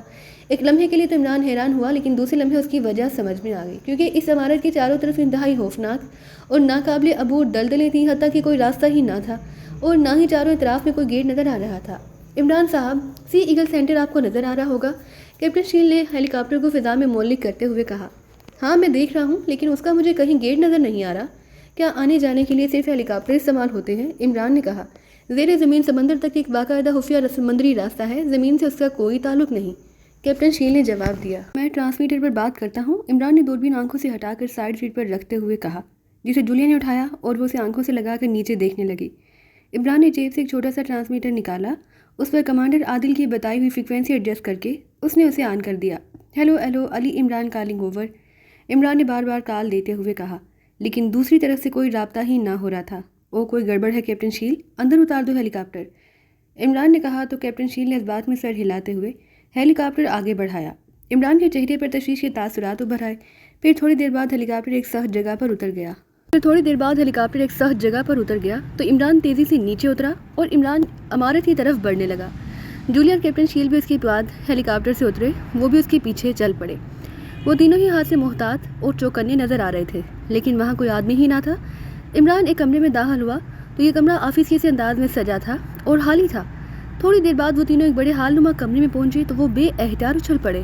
وہاں انتہائی قیمتی مشینری نصب تھی، لیکن تمام مشینری ناکارہ ہو چکی تھی، اسے باقاعدہ فائرنگ کر کے تباہ کیا گیا تھا۔ او ویری سیڈ، عمران کے منہ سے نکلا۔ پھر اسی طرح مختلف جگہوں کو تلاش کرنے کے بعد جب وہ ایک ہال میں داخل ہوئے تو بے احتیاط اچھل پڑے، کیونکہ وہاں فرش پر 18 افراد لاشوں کی صورت میں پڑے تھے۔ وہ سب ایک قطار میں پڑے تھے اور ان کی حالت بتا رہی تھی کہ انہیں بے ہوشی کے دوران فائرنگ کر کے ہلاک کیا گیا ہے۔ ان میں 6 آدمی اپنی حیت اور لباس سے سائنسدان اور ماہرین لگتے تھے، جبکہ باقی 12 افراد کمانڈر عادل اور اس کے ساتھی لگتے تھے۔ او عمران صاحب، یہ ہے کمانڈر عادل، میں انہیں جانتا ہوں، کیپٹن شیل نے ایک لمبے ترنگے آدمی کی طرف اشارہ کرتے ہوئے کہا۔ ویری سیڈ، اس کا مطلب ہے کہ یہ واردات تھوڑی دیر پہلے ہوئی۔ وہ سی ایگل کہاں ہوگی، اسے تلاش کرو، عمران نے کہا۔ پھر وہ پاگلوں کی طرح دوڑتے ہوئے مزید چیکنگ میں مصروف ہو گئے۔ انہوں نے وہ سمندری خفیہ راستہ بھی تلاش کر لیا، لیکن کوئی آدمی وہاں موجود نہ تھا۔ یہ راستہ جہاں ختم ہوتا ہے وہاں کیا ہے؟ عمران نے کیپٹن شیل سے پوچھا۔ مجھے تو معلوم نہیں، میں نے صرف سنا ہے، کیپٹن شیل نے کہا۔ جہاں بوٹ موجود ہے آؤ، عمران نے کہا۔ پھر وہ بوٹ پر سوار ہو گیا۔ جولیا اور کیپٹن شیل بھی بوٹ پر سوار ہو گئے۔ کیپٹن شیل نے بوٹ کو آپریٹ کرنا شروع کیا، پھر وہ تیزی سے پانی میں سفر کرتے ہوئے آگے بڑھتے چلے گئے۔ یہ ایک سرنگ نما راستہ تھا، اس کی چھت میں حفاظتی انتظامات کے آثار موجود تھے، لیکن ان سب کو باقاعدہ تباہ کر دیا گیا۔ پھر تقریباً 4 کلومیٹر کا سفر طے کرنے کے بعد وہ ایک پلیٹ فارم نما جگہ پر پہنچ گئے، جس کے سامنے دیوار باقاعدہ کھلی تھی اور دوسری طرف کھلا سمندر موجود تھا۔ اس پلیٹ فارم پر 4 افراد کی لاشیں پڑی تھیں، انہیں بے ہوشی کے عالم میں فائرنگ کر کے ختم کر دیا گیا تھا۔ بوٹ کھلے سمندر میں پہنچ گئی۔ ویری سیڈ، اس کا مطلب ہے کہ مجرم سی ایگل لے جانے میں کامیاب ہو گئے ہیں۔ چلو واپس، اب مجھے سر سلطان کو رپورٹ دینی ہوگی، عمران نے کہا، اور کیپٹن شیل نے بوٹ کا رخ پھیرا اور ایک بار پھر وہ اس راستے سے گزر کر عمارت کے اندر پہنچ گئے۔ کیپٹن شیل نے بوٹ روکی، پھر وہ تینوں ایک ایک کر کے بوٹ سے نیچے اتر گئے۔ کیپٹن شیل نے بوٹ کو اس کے مخصوص جگہ پر بک کر دیا۔ میں فون کرتا ہوں، تم دونوں اس دوران مجرموں کا کوئی کلیو تلاش کرو، عمران نے ایک کمرے کی طرف بڑھتے ہوئے جولیا اور کیپٹن شیل سے کہا۔ وہ دونوں سر ہلاتے ہوئے آگے بڑھ گئے، جبکہ عمران آفس نما کمرے میں داخل ہو گیا۔ اس نے میز پر رکھے ہوئے فون کا ریسیور اٹھا لیا، اس میں ٹون موجود تھی۔ عمران نے تیزی سے نمبر پریس کرنے شروع کر دیے۔ PA ٹو سیکرٹری وزارت خارجہ۔ رابطہ ہوتے ہی سر سلطان کی PA کی آواز سنائی دی۔ علی عمران بول رہا ہوں، سر سلطان سے بات کراؤ، عمران نے انتہائی سنجیدہ لہجے میں کہا۔ یس سر، دوسری طرف سے کہا گیا۔ سلطان بول رہا ہوں، چند لمحوں بعد سر سلطان کی آواز سنائی دی۔ پاری سی ایگل سینٹر سے عمران بول رہا ہوں، میں جولیا اور کیپٹن شیل کے ساتھ ہیلی کاپٹر پر یہاں پہنچا ہوں۔ یہاں سب کچھ مکمل طور پر تباہ کر دیا گیا ہے۔ یہاں موجود تمام افراد کو بے ہوش کر کے ایک حال کمرے میں اکٹھا کیا گیا، پھر انہیں فائرنگ کر کے ہلاک کر دیا گیا۔ بیرونی راستے پر بھی 4 افراد موجود تھے، انہیں بھی اسی انداز میں ہلاک کیا گیا اور سینٹر کی تمام مشینری بھی تباہ ہو چکی ہے اور سی ایگل نامی آبدوز بھی غائب ہے۔ عمران نے انتہائی سنجیدہ لہجے میں کہا۔ کیا کہہ رہے ہو؟ یہ کیسے ممکن ہے؟ کیا مطلب؟ سر سلطان نے بوکھلائے ہوئے لہجے میں کہا۔ میں درست کہہ رہا ہوں، عمران نے سرد لہجے میں کہا۔ Oh very sad, really very sad, مجھے صدر صاحب کو فوری اطلاع دینی ہوگی۔ سر سلطان نے واقعی بری طرح بوکھلا گئے تھے۔ جو کوئی بھی یہاں آئے اسے ہیلی کاپٹر پر آنا ہوگا، کیونکہ یہاں زمینی راستہ نہیں، اور اب بھی ساتھ آئے تاکہ ہم لوگ یہاں اطمینان سے مجرموں کا کوئی کلیو تلاش کر سکیں۔ نیوی حکام کو بھی کہہ دیں کہ وہ سی ایگل کا سراغ لگائیں۔ یہ واردات میرے اندازے کے مطابق زیادہ سے زیادہ 1 گھنٹہ پہلے ہوئی ہے. اتنی سی دیر میں سی ایگل زیادہ دور نہیں جا سکتی. عمران نے کہا. اس کے ساتھ اس نے ریسیور رکھا. پھر آگے بڑھ کر اس نے اس کمرے کی تلاشی لینا شروع کر دی. پھر اسے میز کی سب سے نچلی دراز میں صرف ایک کاغذ پڑا ملا. عمران نے وہ کاغذ اٹھایا. دوسرے لمحے وہ چونک پڑا کیونکہ یہ کاغذ فائل کور کا نچلا حصہ تھا. اس نے اسے الٹایا تو اس پر چند الفاظ ٹائپ تھے. وہ اسے پڑھنے لگا اور اس کے ساتھ اس کی حلق سے ایک طویل سانس نکل گیا کیونکہ یہ الفاظ بتا رہے تھے کہ اس فائل میں سی ایگل کے بارے میں تفصیلات درج تھی جو یقیناً مجرم ساتھ لے گئے ہیں اور شاید اسی فائل کی وجہ سے انہیں سی ایگل کے سارے نظام کا علم ہوا ہوگا ورنہ وہ اسے شاید آپریٹ ہی نہ کر سکتے. فائل کور پھٹا تھا اس لیے نچلا حصہ دراز میں رہ گیا. عمران نے کاغذ میز پر رکھا اور مزید تلاشی لینا شروع کر دی لیکن وہاں اور کوئی مشکوک چیز موجود نہ تھی. عمران فائل کور کا کاغذ اٹھا کر کمرے سے باہر آ گیا. پھر تقریباً آدھے گھنٹے بعد 2 بڑے ہیلی کاپٹر وہاں پہنچ گئے. ان میں سر سلطان کے ساتھ نیوی انٹیلیجنس کے اعلیٰ افسران بھی تھے. سر سلطان نے عمران کا تعارف کرایا. پھر عمران ان سب کو لے کر سارے سینٹر میں گھومتا رہا. یہ لوگ اندر کیسے داخل ہوئے ہوں گے؟ ایک آفیسر نے حیرت بھرے لہجے میں کہا. یہاں موجود کی اصل تعداد کیا تھی؟ کیا آپ کو معلوم ہے؟ عمران نے اس آفیسر کے سوال کا جواب دینے کی بجائے الٹا سوال کرتے ہوئے کہا. یس سر، یہ میرے سیکشن کے لوگ ہیں، میں ان کی فائل لے آیا ہوں، آفیسر نے جواب دیتے ہوئے کہا. پھر اس نے ایک فائل عمران کی اور بڑھا دی. سر سلطان نے چونکہ عمران کے بارے میں انہیں راستے میں ہی تفصیل بتا دی تھی اس لیے وہ عمران کو پوری اہمیت دے رہے تھے. ویسے بھی عمران اس وقت مر جانے کی حد تک سنجیدہ تھا. سر سلطان تھک کر ایک کرسی پر بیٹھ گئے. ان کے چہرے سے شدید پریشانی نمایاں تھی لیکن وہ خاموش تھے. جولیا اور کیپٹن شیل دونوں ابھی تک کوئی کلو حاصل نہ کر سکے. عمران نے فائل کھولی، اسے پڑھنے لگا. تھوڑی دیر بعد اس نے فائل بند کر دی. اس میں تو درج ہے کہ یہاں کمانڈر عادل سمیت 23 افراد تعینات تھے جبکہ جہاں 22 لاشیں موجود ہیں. آئیے چیک کریں کہ کون سا آدمی غائب ہے، عمران نے کہا. پھر وہ آفیسر سمیت اس حال کمرے میں پہنچ گئے جہاں لاشیں موجود تھیں. فائل میں چونکہ ان کی تصویریں، ان کے بارے میں تفصیلات موجود تھیں اس لیے عمران فائل کے مطابق ان لاشوں کو چیک کرتا رہا. یہ آدمی راشد لطیف غائب ہے، عمران نے ایک تصویر پر انگلی رکھتے ہوئے کہا. یہ کمانڈر عادل کا نائب تھا، آفیسر نے جواب دی. اس کا مطلب ہے کہ مجرم اس کے میک اپ میں جہاں پہلے سے موجود تھا لیکن پھر اصل کہاں گیا اور مجرم نے کیسے اس کا میک اپ کیا؟ عمران نے کہا. تو آفیسر خاموش رہے. ظاہر ہے ان کے پاس اس کا کوئی جواب نہ تھا. مجھے کمانڈر عادل کے آفس کی مکمل تلاشی لینا ہوگی، پھر شاید اس سوال کا جواب سامنے آئے، عمران نے کہا اور تیزی سے مڑ کر اس کمرے سے نکل کر اس طرف کو مڑ گیا جہاں سے اس نے پہلے فون کیا تھا. یہ کمانڈر عادل کا ہی آفس تھا. وہ پہلے اس آفس کی تلاشی لے چکا تھا لیکن اس وقت اسے مجرم کے بارے میں کسی کلیو کی تلاش تھی جبکہ اب وہ اس راشد لطیف کی نقل و حرکت کا ریکارڈ چیک کرنا چاہتا تھا. اسے یقین تھا کہ راشد لطیف یقیناً چھٹی پر گیا ہوگا اور مجرموں نے کسی طرح اس کا سراغ لگا لیا ہوگا. پھر وہ اس کے میک اپ میں جہاں پہنچ گیا. اس کے بعد کی کوشش کی گئی لیکن وہ ناکام رہا. پھر اسے معلوم ہو گیا کہ کمانڈر عادل کی رپورٹ کی وجہ سے معاملات پاکستان سیکرٹ سروس تک پہنچ گئے ہیں تو اس نے فوری کارروائی کی اور سب کچھ ختم کر کے نکل گیا. اس سے یہ بات بھی سامنے آتی ہے کہ مجرم ایک ہی آدمی تھا. عمران نے جب آفس کی تلاشی مخصوص اینگل سے لی تو اسے ایک رپورٹ مل گئی جس میں درج تھا کہ راشد لطیف اپنی والدہ کی اچانک بیماری کی وجہ سے چھٹی لے گیا تھا. وہ کل شام کو واپس آیا لیکن ساتھ ہی اس کی کمپیوٹر چیکنگ رپورٹ بھی موجود تھی. اس کا مطلب ہے کہ قانون کے مطابق راشد لطیف جب واپس آیا تو اسے باقاعدہ کمپیوٹر کے ذریعے چیک کیا گیا لیکن اس کے باوجود اسے ٹریس نہ کیا جا سکا. یہ واقعی انتہائی حیرت انگیز بات تھی. اس سے یہ بات سامنے آتی تھی کہ مجرم انتہائی تربیت یافتہ آدمی ہے. عمران نے آفس سے تلاش کر کے راشد لطیف کی پرسنل فائل نکالی، اسے کھول کر دیکھنے لگا. پھر اس نے ایک طویل سانس لیا اور فائل بند کر کے اس نے واپس رکھ دی. عمران صاحب، میں نے چیک کر لیا کہ جہاں کے حفاظتی انتظامات آف کرنے کے لیے انتہائی طاقتور بریک تھرو آلہ استعمال کیا گیا ہے جس کی پاور یقیناً 1100 سے زیادہ تھی، ایک آفیسر نے عمران کو رپورٹ دیتے ہوئے کہا. عمران آفس سے نکل کر اس کمرے میں پہنچا جہاں سر سلطان موجود تھے. بریک تھرو 1100 اور نہیں آفیسر، اس قدر طاقتور بریک تھرو آلہ تو ایجاد نہیں ہو سکا. اگر ایجاد بھی ہو جائے تو وہ اتنا بڑا ہوگا کہ اسے کوئی آدمی اٹھا ہی نہیں سکتا. عمران نے کہا. یہ دیکھیے رپورٹ، اس کی تفصیلات میں آپ کو بتاتا ہوں. آفیسر نے کہا. مجھے دے، میں دیکھتا ہوں. عمران نے کہا. اس کے ہاتھ سے کاغذ لے کر دیکھنے لگا. پھر اس نے ایک طویل سانس لیا. آپ کی بات درست ہے، بلکہ اس سے بھی زیادہ طاقتور بریک تھرو استعمال کیا گیا ہے. عمران نے کاغذ واپس کرتے ہوئے کہا. عمران، یہ پیج دیکھو، یہ اس پلیٹ فارم پر پڑا تھا جو بیرونی دیوار کے قریب ہے. اچانک جولیا کمرے میں داخل ہوتے ہوئے کہا. ساتھ ہی ایک نیلے رنگ کا چھوٹا سا بیج اس نے عمران کی طرف بڑھا دیا. عمران نے بیج لے کر اسے غور سے دیکھنا شروع کر دیا. یہ کالر پر لگانے والا بیج تھا اور بظاہر عام سے بیج تھا جیسے کہ بازاروں میں ملتے ہیں. اس پر بڑا عجیب سا سائن تھا. یہ نیلے رنگ کا تھا. عمران اس ڈیزائن کو غور سے دیکھتا رہا. پھر وہ اچانک چونک پڑا. یہ ڈیزائن نہیں بلکہ ڈیزائن میں لکھے ہوئے 2 حروف تھے، SS، جنہیں ایک دوسرے کے الفاظ اس انداز میں گھما پھرا کر لکھا گیا کہ بظاہر عجیب سا ڈیزائن لگتا تھا. عمران اسے مزید غور سے دیکھنا شروع کیا لیکن ان 2 حروف SS کے علاوہ اس پر کچھ نہ تھا. ٹھیک ہے، اسے لیبارٹری سے چیک کرانا ہوگا. عمران نے کہا. اب کیا ہوگا؟ وہ سی ایگل کیسے ملے گی؟ سر سلطان نے کہا۔ آپ نے اس کی چیکنگ کرانے کا حکم دیا تھا؟ عمران نے پوچھا۔ ابھی تمہارے اس کمرے میں آنے سے پہلے میں نے خود فون کر کے معلوم کیا، وہ چیک نہیں ہو سکی، سر سلطان نے کہا۔ تو پھر اب کیا کیا جا سکتا ہے سوائے فاتحہ حوانی کے؟ عمران نے کہا تو سر سلطان ایک جھٹکے سے اٹھ کھڑے ہوئے۔ اوکے، اب چلنا چاہیے، اب یہاں مزید رکنا فضول ہے۔ اب پاکستان سیکرٹ سروس کا چیف جانے اور اس کا کام، سر سلطان نے کہا اور تیزی سے بیرونی دروازے کی طرف بڑھ گئے، کیونکہ عمران کا فکرہ سنتے ہی وہ سمجھ گئے کہ اب عمران پٹری سے اتر رہا ہے۔ وہ اس کی فطرت سے اچھی طرح واقف تھے کہ اب وہ مسلسل پٹری سے اترتا ہی چلا جائے گا۔ تھوڑی دیر بعد عمران کیپٹن شیل اور جولیا کے ساتھ ہیلی کاپٹر میں سوار واپس جا رہا تھا۔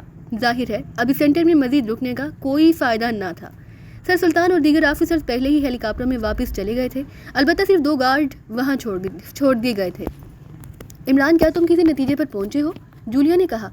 ہاں، صرف اتنا کہ مجرم ایک تھا، اس نے کمانڈر عادل کے نائب کا روپ دھارا، لیکن اسے کمپیوٹر بھی چیک نہ کر سکا۔ اس کے پاس یہاں کے حفاظتی انتظامات آف کرنے کے لیے ایسا طاقتور آلہ موجود تھا جو شاید اکریمہ کے پاس ہو سکتا ہے اور شاید کسی کے پاس نہ ہو۔ اس کے علاوہ اس کا قد و قامت اور ایسی ہی دوسری تفصیلات بھی مل چکی ہیں، کیونکہ میں نے راشد لطیف کی پرسنل فائل چیک کی ہے اور ظاہر ہے مجرم راشد لطیف کے قد و قامت کا ہوگا، اس لیے کسی کو اس پر شک نہ پڑ سکا۔ مجرم بے حد تربیت یافتہ تھا اور انتہائی تیزی اور صفاقی سے کام کرنے والا۔ پہلے اس نے صرف سی ایگل لے جانے کی کوشش کی، لیکن شاید آبدوز میں کوئی ایسا سسٹم موجود تھا جو اسے معلوم نہ تھا، جس کی وجہ سے سائرن بج اٹھے۔ پھر اسے یہ بھی معلوم ہو گیا کہ اعلیٰ حکام کو رپورٹ دے دی گئی ہے۔ پھر اس نے وہ فائل بھی حاصل کر لی جس میں سی ایگل کے بارے میں مکمل تفصیلات موجود تھیں۔ اس کے بعد اس نے تیز رفتاری سے کارروائی کی اور اس نے کوئی ایسی گیس یہاں فائر کر دی جس سے پورے سینٹر میں موجود افراد بے ہوش ہو گئے۔ پھر اس نے نہ جانے کیوں ان سب کو حال میں اکٹھا کیا اور فائرنگ کر کے انہیں ہلاک کر دیا۔ پھر مشینری کو اس نے فائرنگ سے ناکارہ کیا اور اس کے بعد وہ سی ایگل کو لے کر اس سرنگ میں گیا۔ وہاں موجود افراد بھی یقیناً بے ہوش ہو چکے تھے، انہیں بھی ہلاک کر دیا۔ راستہ کھول کر سی ایگل کو سمندر میں لے گیا اور پھر غائب ہو گیا۔ عمران نے تفصیل بتاتے ہوئے کہا۔ ایک بات میں یہ بتا دوں کہ یہ مجرم جو کوئی بھی تھا بلیک ڈائمنڈ پرفیوم لگانے کا عادی تھا، جولیا نے کہا۔ اس بیٹ سے نکلنے والی خوشبو کی وجہ سے کہہ رہی ہو؟ عمران نے مسکراتے ہوئے کہا، کیونکہ وہ بھی اس سے نکلنے والی بلیک ڈائمنڈ کی ہلکی سی خوشبو سونگھ چکا تھا۔ ہاں، اور تم نے غور نہیں کیا شاید کہ اس بیج کے پیچھے وہ خصوصی ہک نہیں جس سے اسے کالر پر لگایا جاتا ہے۔ اس کا مطلب ہے کہ یہ بیج کالر پر لگانے والا عام بیج نہیں، بلکہ یہ خصوصی شناختی نشان ہے اور اسے جیب میں رکھا جاتا ہوگا، اس لیے اس کے اندر خوشبو موجود رہی۔ البتہ اگر یہ کالر پر لگا ہوتا تو خوشبو اڑ چکی ہوتی۔ یہ جس انداز میں پلیٹ فارم پر پڑا تھا، اس سے ظاہر ہوتا ہے کہ مجرموں نے جھک کر کسی بے ہوش آدمی کو چیک کیا تو یہ بیج اس کی جیب سے نکل کر گر گیا۔ یہ لاش کی سائڈ میں تقریباً کافی اندر پڑا تھا، میں نے لاش کو ہٹایا تو یہ نظر آیا، جولیا نے کہا۔ گڈ، یہ واقعی اہم پوائنٹ ہے، ویری گڈ۔ بلیک ڈائمنڈ ویسے بھی عام خوشبو نہیں، انتہائی قیمتی ہے، اسے صرف مخصوص طبیعت کے لوگ ہی لگاتے ہیں، عمران نے مسکراتے ہوئے کہا۔ یہ ایکریمیا کی قومی خوشبو میں ہے اور ایکریمیا میں اس کا استعمال ساری دنیا سے زیادہ ہوتا ہے، جولیا نے جواب دیا۔ او تو تم خوشبویات میں ایکسپرٹ ہو؟ ہم وہاں سیکرٹ سروس میں دھکے کھاتی پھر رہی ہو؟ خوشبویات کی دکان کھولو، وارے نیارے بھی ہو جائیں گے اور ہر وقت خوشبویات میں بھی گھری رہو گی، عمران نے مسکراتے ہوئے کہا۔ زیادہ خوشبو سے سر میں درد ہو جاتا ہے، جولیا نے مسکراتے ہوئے کہا۔ کوئی بات نہیں، سر درد دور کرنے والی خوشبو لگا لیا کرنا، عمران نے جواب دیا تو جولیا بے احتیاط ہنس پڑی۔ عمران صاحب، ایک بات میں بھی کرنا چاہتا ہوں، اچانک خاموش بیٹھے ہوئے کیپٹن شکیل نے کہا۔ ہاں، تم بھی کہہ ڈالو تاکہ کوئی کسر باقی نہ رہ جائے، عمران نے کہا تو کیپٹن شکیل بے احتیاط مسکرا دیا۔ کیپٹن شکیل بہت سوچ سمجھ کر بات کرتا ہے، اس لیے اداکاری کی ضرورت نہیں، جولیا نے عمران کی طرف منہ بنا کر غصیلے لہجے میں کہا۔ تمہارا مطلب ہے کہ میں بات بغیر سوچ سمجھ کے کرتا ہوں، عمران نے برا سا منہ بناتے ہوئے کہا۔ یہ فیصلہ بعد میں کریں گے عمران صاحب، جو بات میں کہنا چاہتا ہوں وہ یہ ہے کہ مجرم کا تعلق ناراگ سے ہے، کیپٹن شکیل نے کہا تو عمران بے احتیاط مسکرا دیا۔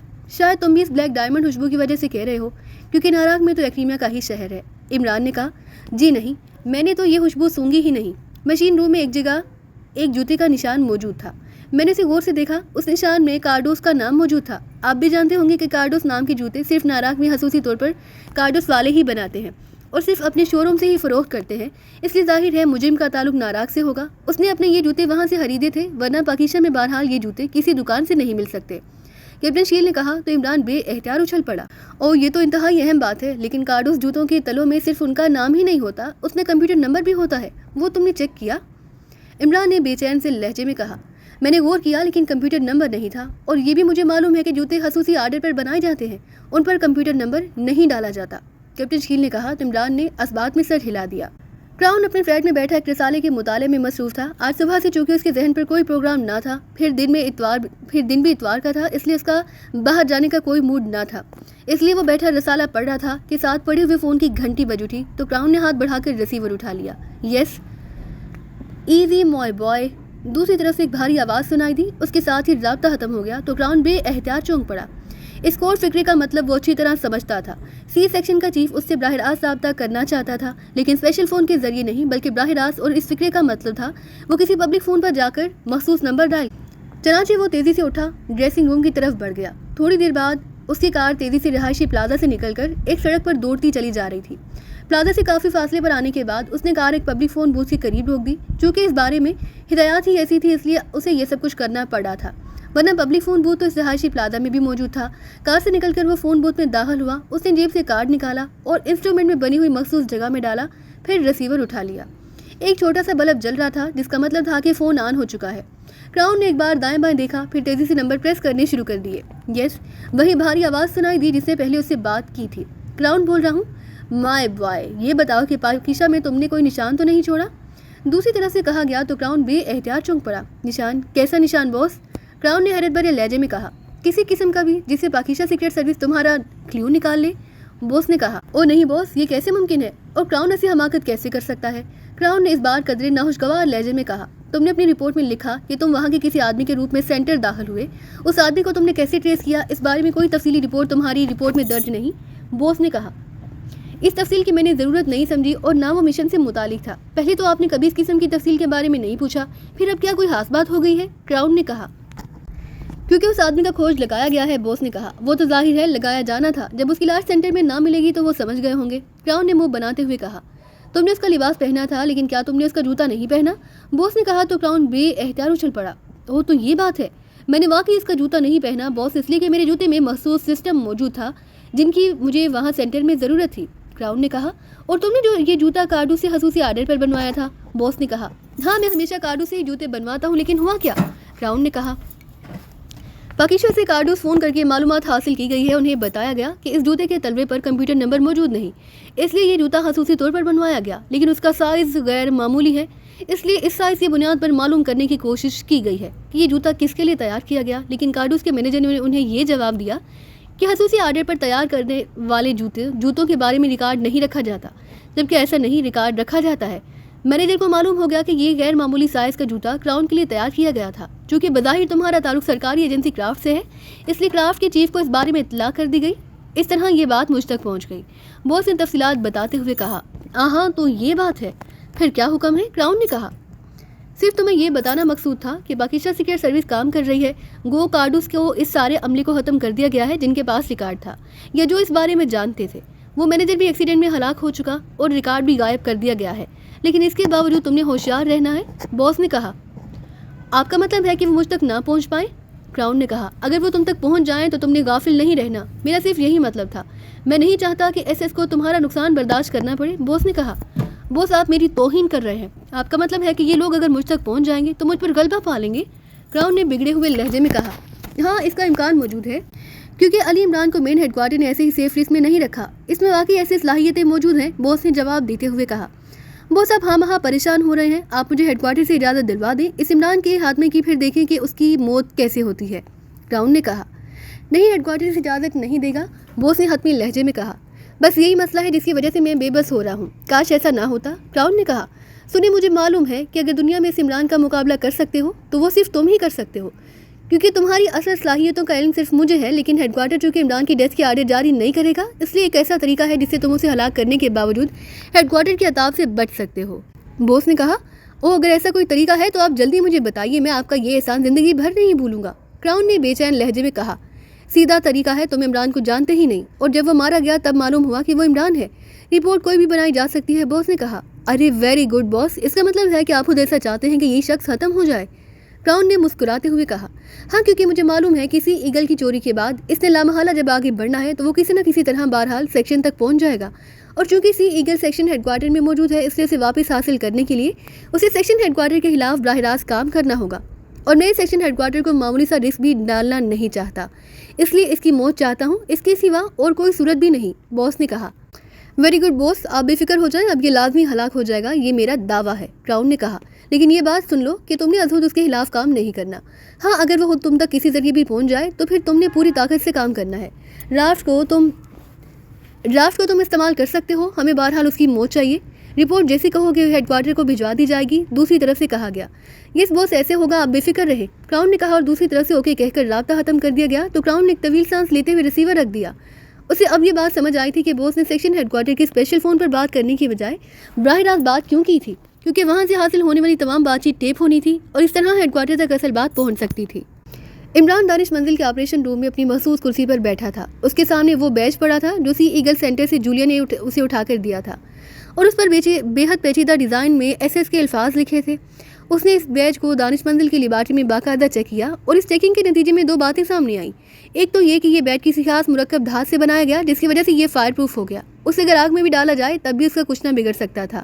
دوسری اہم بات یہ سامنے آئی کہ اس بیج کی پشت پر 11 کا ہنسا موجود تھا جو عام نگاہوں سے نظر نہ آتا، لیکن اگر اسے اندھیرا میں رکھا جائے تو وہ ہنسا نمایاں طور پر نظر آنے لگ جاتا۔ بس اس کے علاوہ اور کوئی بات معلوم نہ ہوئی۔ عمران نے نارا کی ایک جوتے ساز کمپنی کارڈوس کے مینیجر سے بات بھی کی اور اسے جوتے کی غیر معمولی لمبائی کے بارے میں بتا کر اس بارے میں معلومات حاصل کرنے کی کوشش کی، کیونکہ کیپٹن شیل نے اسے اچانک بتایا کہ جوتے کے اس نشان کی لمبائی معمول سے کافی زیادہ تھی، لیکن مینیجر نے اسے بتایا کہ ایسے جوتے چونکہ خصوصی آرڈر پر بنائے جاتے ہیں اس لیے ان کا ریکارڈ نہیں رکھا جاتا۔ چونکہ بظاہر یہ بات ممکن تھی اس لیے عمران نے سیال کو آگے بڑھانے کے بارے میں ارادہ ترک کر دیا۔ راشد لطیف کے بارے میں بھی اسے بلیک زیرو کی طرف سے رپورٹ مل چکی تھی۔ راشد لطیف کی ماں اکیلی دارالحکومت کی کوٹھی میں رہتی تھی، وہ واقعی شدید بیمار تھی، اسے ہسپتال شفٹ کر دیا گیا۔ اسی کے کہنے پر راشد لطیف کو بلایا گیا، لیکن راشد لطیف کے اس تک پہنچنے سے پہلے ہی اس کی ماں وفات پا گئی۔ لیکن راشد لطیف وہاں نہ پہنچا اور کالونی کے لوگوں نے اپنے طور پر آخری رسومات مکمل کر کے اسے دفن کر دیا۔ البتہ پولیس کو ایک گٹر میں تیرتی ہوئی ایک لاش کا پتہ چلا۔ یہ لاش راشد لطیف کی رہائش گاہ سے کچھ فاصلے پر ملی اور وہ پانی میں پھول کر اس قدر بگڑ گئی کہ اسے پہچانا نہ جا سکتا تھا، لیکن عمران اس اطلاع پر سمجھ گیا کہ یہ لاش راشد لطیف کی ہوگی۔ صفدر نے راشد لطیف کی والدہ کی قیام گاہ کی تلاشی لی۔ اس کی رپورٹ کے مطابق وہاں راشد لطیف کا ایک جوڑا جوتا موجود تھا جس کی لمبائی عام روٹین سے زیادہ نہ تھی۔ اس سے عمران یہی سمجھا کہ اس مجرم نے راشد لطیف کا لباس تو استعمال کیا ہوگا لیکن اس کا جوتا استعمال نہ کیا۔ شاید اس میں کوئی وجہ ہو، لیکن یہ بات ابھی تک معلوم نہ ہو سکی کہ اس مجرم کو آخر کس طرح راشد لطیف کے بارے میں معلومات ملی، اور ظاہر ہے راشد لطیف کی موت کے بعد یہ باب ویسے ہی بند ہو چکا تھا۔ کیا بات ہے عمران صاحب، آپ بہت گہری سوچ میں ہیں۔ اچانک بلیک زیرو نے عمران کے قریب آتے ہوئے کہا اور ساتھ ہی ہاتھ میں پکڑی ہوئی ہارڈ کافی کی پیالی اس نے عمران کے سامنے رکھ دی۔ وہ کچن میں تھا اور اب وہیں سے آ رہا تھا۔ دوسری پیالی اٹھائے وہ اپنی سیٹ کی طرف بڑھ گیا۔ پاکشہ کی اہم آبدوز انتہائی دیدہ دلیری سے چوری کر لی گئی تھی اور مجرم کا کوئی اتا پتہ نہیں مل رہا تھا۔ عمران نے سنجیدہ لہجے میں کہا، اس بیڈ سے کوئی بات سامنے نہیں آئی؟ بلیک زیرو نے پوچھا۔ صرف اتنا معلوم ہو سکا کہ اس پر سامنے کے روح پر ایس لکھا ہے اور پشت پر کسی خاص مسالے سے نمبر 11 درج ہے جو صرف اندھیرے میں نظر آتا ہے، لیکن اس سے کچھ پتہ نہیں چل رہا کیونکہ کمپیوٹر میں ایس نام کی کوئی تنظیم موجود نہیں۔ دوسری بات یہ کہ اس آبدوز کو چرانے والی پارٹی نے صرف ایک آدمی کو بھیجا، اس آبدوز کا پتہ نہیں چل سکا۔ اس کا مطلب ہے کہ یہ مجرم انتہائی تربیت یافتہ تھا اور اس کا تعلق کسی بین الاقوامی تنظیم یا کسی ملک کی سرکاری ایجنسی سے بھی ہو سکتا ہے۔ میرا خیال ہے کہ شاید یہ حرکت کافرستان نے کرائی، لیکن ناٹران آبدوز کے بارے میں کوئی علم نہیں۔ ناٹران کی رپورٹ آ چکی ہے کہ کافرستان کے اعلیٰ ترین نیوی حکام کو بھی اس آبدوز کے بارے میں کوئی علم نہیں۔ اب سپر پاورز دے جاتی ہیں، وہاں چیکنگ ہو رہی ہے، اس کا نتیجہ تو نہ جانے کب ملے، لیکن مسئلہ ایس اور مجرم کی شناخت کا ہے۔ عمران نے انتہائی سنجیدہ لہجے میں تفصیل سے بات کرتے ہوئے کہا، پھر اس نے پیالی اٹھا کر اس سے کافی سپ کی۔ کیا آپ یہ بیج مجھے دکھائیں گے؟ بلیک زیرو نے کہا، تم بھی دیکھ لو، شاید تمہاری دانشمندانہ آنکھوں کو مزید کچھ نظر آ جائے۔ عمران نے بیج اٹھا کر بلیک زیرو کی طرف بڑھاتے ہوئے کہا، دانشمندانہ آنکھیں کیا مطلب؟ بلیک زیرو نے بیج اٹھاتے ہوئے مسکرا کر کہا، دانش منزل کے انچارج کی آنکھیں دانشمندانہ ہی ہو سکتی ہیں۔ عمران نے کہا اور بلیک زیرو بے اختیار ہنس پڑا۔ اس نے ٹیبل لیمپ کا سوئچ آن کیا، پھر اس بیج کو ٹیبل لیمپ کی تیز روشنی میں سے غور سے دیکھنا شروع کیا، جبکہ عمران اطمینان سے کافی سپ کر رہا تھا۔ عمران صاحب، اس ڈیزائن میں ایسے لفظ کے پیچھے موجود لکیروں سے یوں لگتا ہے جیسے سمندر کی لہریں بنائی گئی ہوں، کیا آپ نے غور کیا؟ بلیک زیرو نے کہا تو عمران بے اختیار اچھل پڑا۔ سمندر کی لہریں دکھانا میں تو اسے ڈیزائن ہی سمجھا تھا۔ عمران نے کہا تو بلیک زیرو نے بیج دوبارہ عمران کی اور بڑھا دیا۔ ہاں واقعی یہ سمندر کی لہریں ہیں اور آبدوز چرائی گئی ہے۔ آبدوز کا تعلق بھی سمندر سے تھا، ہو سکتا ہے کہ یہ ایکریمین نیوی کی کوئی خفیہ تنظیم ہو۔ عمران نے بڑبڑاتے ہوئے کہا، ایس سے سی سیکشن بھی تو مراد ہو سکتا ہے۔ بلیک زیرو نے کہا تو عمران ایک بار پھر چونک پڑا۔ اور واقعی اگر ایسا ہے تو پھر یہ ایکریمین نیوی کی کسی تنظیم کا بیج نہیں ہو سکتا، کیونکہ نیوی میں سمندر کا سیکشن علیحدہ نہیں ہوتا۔ البتہ اگر ایس سے مراد سب میرین سیکشن ہو تو اور بات ہے، سب میرین کا لفظ بھی ایس سے شروع ہوتا ہے۔ عمران نے کہا، ہاں یہ بات میرے ذہن میں بھی نہ آئی۔ بلیک زیرو نے کہا، ایک منٹ، ایسا بھی ممکن ہے؟ بالکل ممکن ہے۔ اچانک عمران نے چونکتے ہوئے کہا، کیا بات ہے عمران صاحب؟ بلیک زیرو نے پوچھا۔ یہ کارروائی بلیک تھنڈر کی بھی تو ہو سکتی ہے، اس میں ایسے سیکشن ہے جیسے ٹاور سیکشن، جو ایئر سیکشن کہلاتا تھا۔ ٹاور چونکہ آسمان کی طرف بلند ہوتا ہے اس لیے اسے ایئر سیکشن کی بجائے ٹاور سیکشن کہا جاتا تھا، اور جس ساتھ ہی یہ آبدوز تھی اس میں بلیک تھنڈر بھی دلچسپی لے سکتی ہے۔ عمران نے کہا، بلیک تھنڈر کی طرف آپ کا ذہن کس لیے گیا؟ بلیک زیرو نے کہا، اگر ایس ایس سے مطلب سب میرین سیکشن ہوتا تو ایس ایس کے پیچھے سمندر کی لہریں نہ بنائی جاتی۔ سمندر کی لہریں بنانے کے یہی مطلب نکلتا ہے کہ اس سیکشن کا تعلق سمندر سے براہ راست ہے اور یہ سمندر میں ہونے والی کارروائی تک محدود ہے، اس لیے بلیک تھنڈر اس کا نام ایس ایس رکھ سکتی ہے۔ بہرحال یہ سب اندازے ہیں۔ ہاں، ٹرومین سے اس بارے میں پوچھا جا سکتا ہے، وہ سرخ جلد والی کاپی دینا۔ عمران نے کہا تو بلیک زیرو نے میز کے اوپر والی دراز کھولی، اس میں سے سرخ جلد والی ضخیم ڈائری نکال کر عمران کی اور بڑھا دی۔ لیکن عمران صاحب، اس مجرم کا تعلق تو براہ راست ایکریما کی شہر ناراک سے ہے، بلیک زیرو نے کہا۔ بلیک تھنڈر کا ایجنٹ بھی وہاں رہ سکتا ہے، اور دوسری طرف بلیک تھنڈر کے ہیڈ کوارٹر نے اپنے تمام سیکشن ہیڈ کوارٹروں کو سختی سے منع کر رکھا ہے کہ وہ پاکیزہ کے خلاف کوئی مشن تجویز نہ کرے، کیونکہ گزشتہ کیس میں نے انہیں واضح دھمکی دی کہ اگر آئندہ ایسا ہوا تو پھر میں صرف بلیک تھنڈر کے ایجنٹوں کے ہاتھ میں تک محدود نہ رہوں گا۔ اس کی باقاعدہ مجھے اطلاع دی گئی، عمران نے کہا۔ اس کے ساتھ ہی وہ صرف جلد والی ڈائری کھول کر اس کے صفحات پلٹتا رہا، پھر اس نے ایک صفحے پر نظریں جما دی۔ چند لمحوں تک غور سے اس صفحے کو دیکھنے کے بعد اس نے ڈائری بند کر دی اور فون کا ریسیور اٹھا کر اس نے تیزی سے نمبر ڈائل کرنے شروع کر دیے۔ یس ایگلز کلب، رابطہ قائم ہوتی ایک نسوانی آواز سنائی دی۔ بلیک ایگل سے بات کرنی ہے، میں پاکیزہ سے علی عمران بول رہا ہوں، عمران نے کہا۔ ہولڈ آن کریں، میں معلوم کرتی ہوں، دوسری طرف سے کہا گیا۔ ہیلو، بلیک ایگل بول رہا ہوں، چند لمحوں بعد ٹرومین کی آواز سنائی دی۔ علی عمران بول رہا ہوں ٹرومین، عمران نے سنجیدہ لہجے میں کہا۔ او، آپ عمران صاحب، بڑے طویل عرصے بعد یاد کیا آپ نے۔ دوسری طرف سے ٹرومین کی مسکراتی آواز سنائی دی۔ بلیک ایگل، سنا ہے بڑا خطرناک ہوتا ہے، ایک ہی جھپٹ میں آنکھیں نکال لیتا ہے، اور آنکھیں دنیا کی سب سے بڑی نعمت ہیں، اس لیے مجبوری ہے، عمران نے مسکراتے ہوئے کہا۔ تو دوسری طرف سے ٹرومین بے احتیاط کھلکھلا کر ہنس پڑا۔ آپ پر جھپٹ کر بلیک ایگل نے خودکشی کرنی ہے؟ وہ بیچارہ آپ کا کیا بگاڑ سکتا ہے؟ بہرحال فرمائیے، آج کیسے یاد کیا؟ ٹرومین نے ہنستے ہوئے کہا۔ اب یہ بات تمہیں بار بار یاد دلانے کی تو نہیں کہ چونکہ تمہارا تعلق بلیک تھنڈر سے رہا، اس لیے جب بھی بلیک تھنڈر کے بارے میں کوئی مسئلہ سامنے آتا ہے تو تم سے رجوع کرنا پڑ جاتا ہے، عمران نے کہا۔ او، تو پھر بلیک تھنڈر نے پاکیزہ کے خلاف کوئی مشن سوچ لیا ہے؟ حالانکہ میری اطلاع کے مطابق مین ہیڈ کوارٹر نے اپنے تمام سیکشنوں کو اس سلسلے میں سختی سے منع کر رکھا ہے، ٹرومین نے کہا، اور عمران نے اسے خصوصی ساخت کے ابدوز چوری ہونے سے لے کر اب تک مجرم کے بارے میں سب کچھ بتا دیا، ساتھ ہی اس نے بیچ کے بارے میں بھی تفصیل بتا دی اور اپنی رائے بھی۔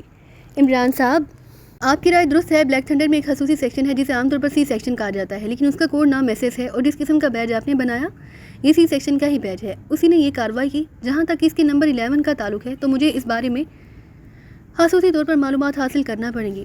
اگر آپ مجھے وقت دیں تو میں معلومات حاصل کر سکتا ہوں، ٹرومین نے کہا۔ حیرت ہے، اب ایگل کو بھی وقت چاہیے، پھر تو ایگل کو چڑیا گھر میں رہنا چاہیے، عمران نے کہا۔ تو دوسری طرف سے ٹرومین بے اختیار ہنس پڑا۔ میں آپ کا مطلب سمجھ گیا ہوں، زیادہ وقت نہیں لگے گا، سی سیکشن سے ہی متعلق ایک آدمی ناراک میں رہتا ہے، مجھے شک ہے کہ وہی ہو سکتا ہے، مجھے صرف اس کی سابقہ مصروفیات کے بارے میں معلوم کرنا ہوگا اور یہ کام فون پر ہو جائے گا، میرا خیال ہے زیادہ سے زیادہ 1 گھنٹہ لگ جائے گا، ٹرومین نے جواب دیتے ہوئے کہا۔ ہاں، اتنا وقت دیا جا سکتا ہے، اوکے، میں 1 گھنٹے بعد کال کروں گا، گڈ بائے، عمران نے کہا اور ریسیور رکھ دیا۔ تو یہ بات تو طے ہو گئی، یہ کارروائی بلیک تھنڈر کی ہے، بلیک زیرو نے کہا۔ ہاں، اور اب اس بلیک تھنڈر کو ہر قیمت پر سی سیکشن کی تباہی کا صدمہ اٹھانا پڑے گا، کیونکہ یہ ابدوز بھی لازماً سیکشن ہیڈ کوارٹر میں ہی پہنچائی گئی ہوگی۔ ظاہر ہے ایجنٹ اسے جیب میں ڈالے تو نہ پھر رہا ہوگا، اس لیے ابدوز کی واپسی کے لیے اسے سیکشن ہیڈ کوارٹر کی تباہی لازمی ہو جاتی ہے، عمران نے کہا، اور بلیک زیرو نے اس بات میں سر ہلا دیا۔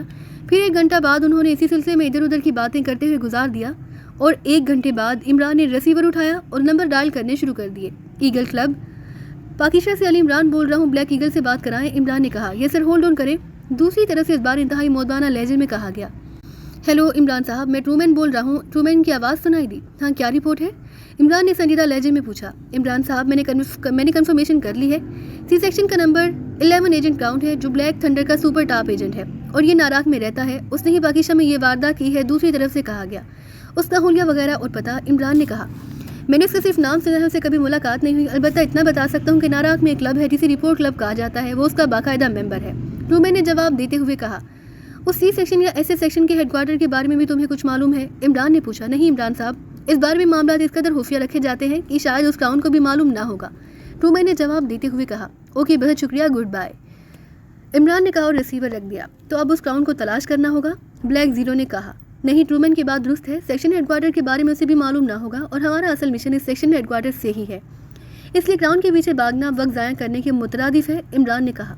لیکن عمران صاحب، ویسے سیکشن ہیڈ کوارٹر کے بارے میں معلومات کہاں سے ملیں گی؟ اس کراؤن کا رابطہ لامحالہ اس سیکشن سے رہتا ہوگا، اس لیے اس سے آپ فریکوینسی وغیرہ معلوم کر کے ہیڈ کوارٹر کا پتہ معلوم کر سکتے ہیں، بلیک زیرو نے کہا۔ نہیں بلیک زیرو،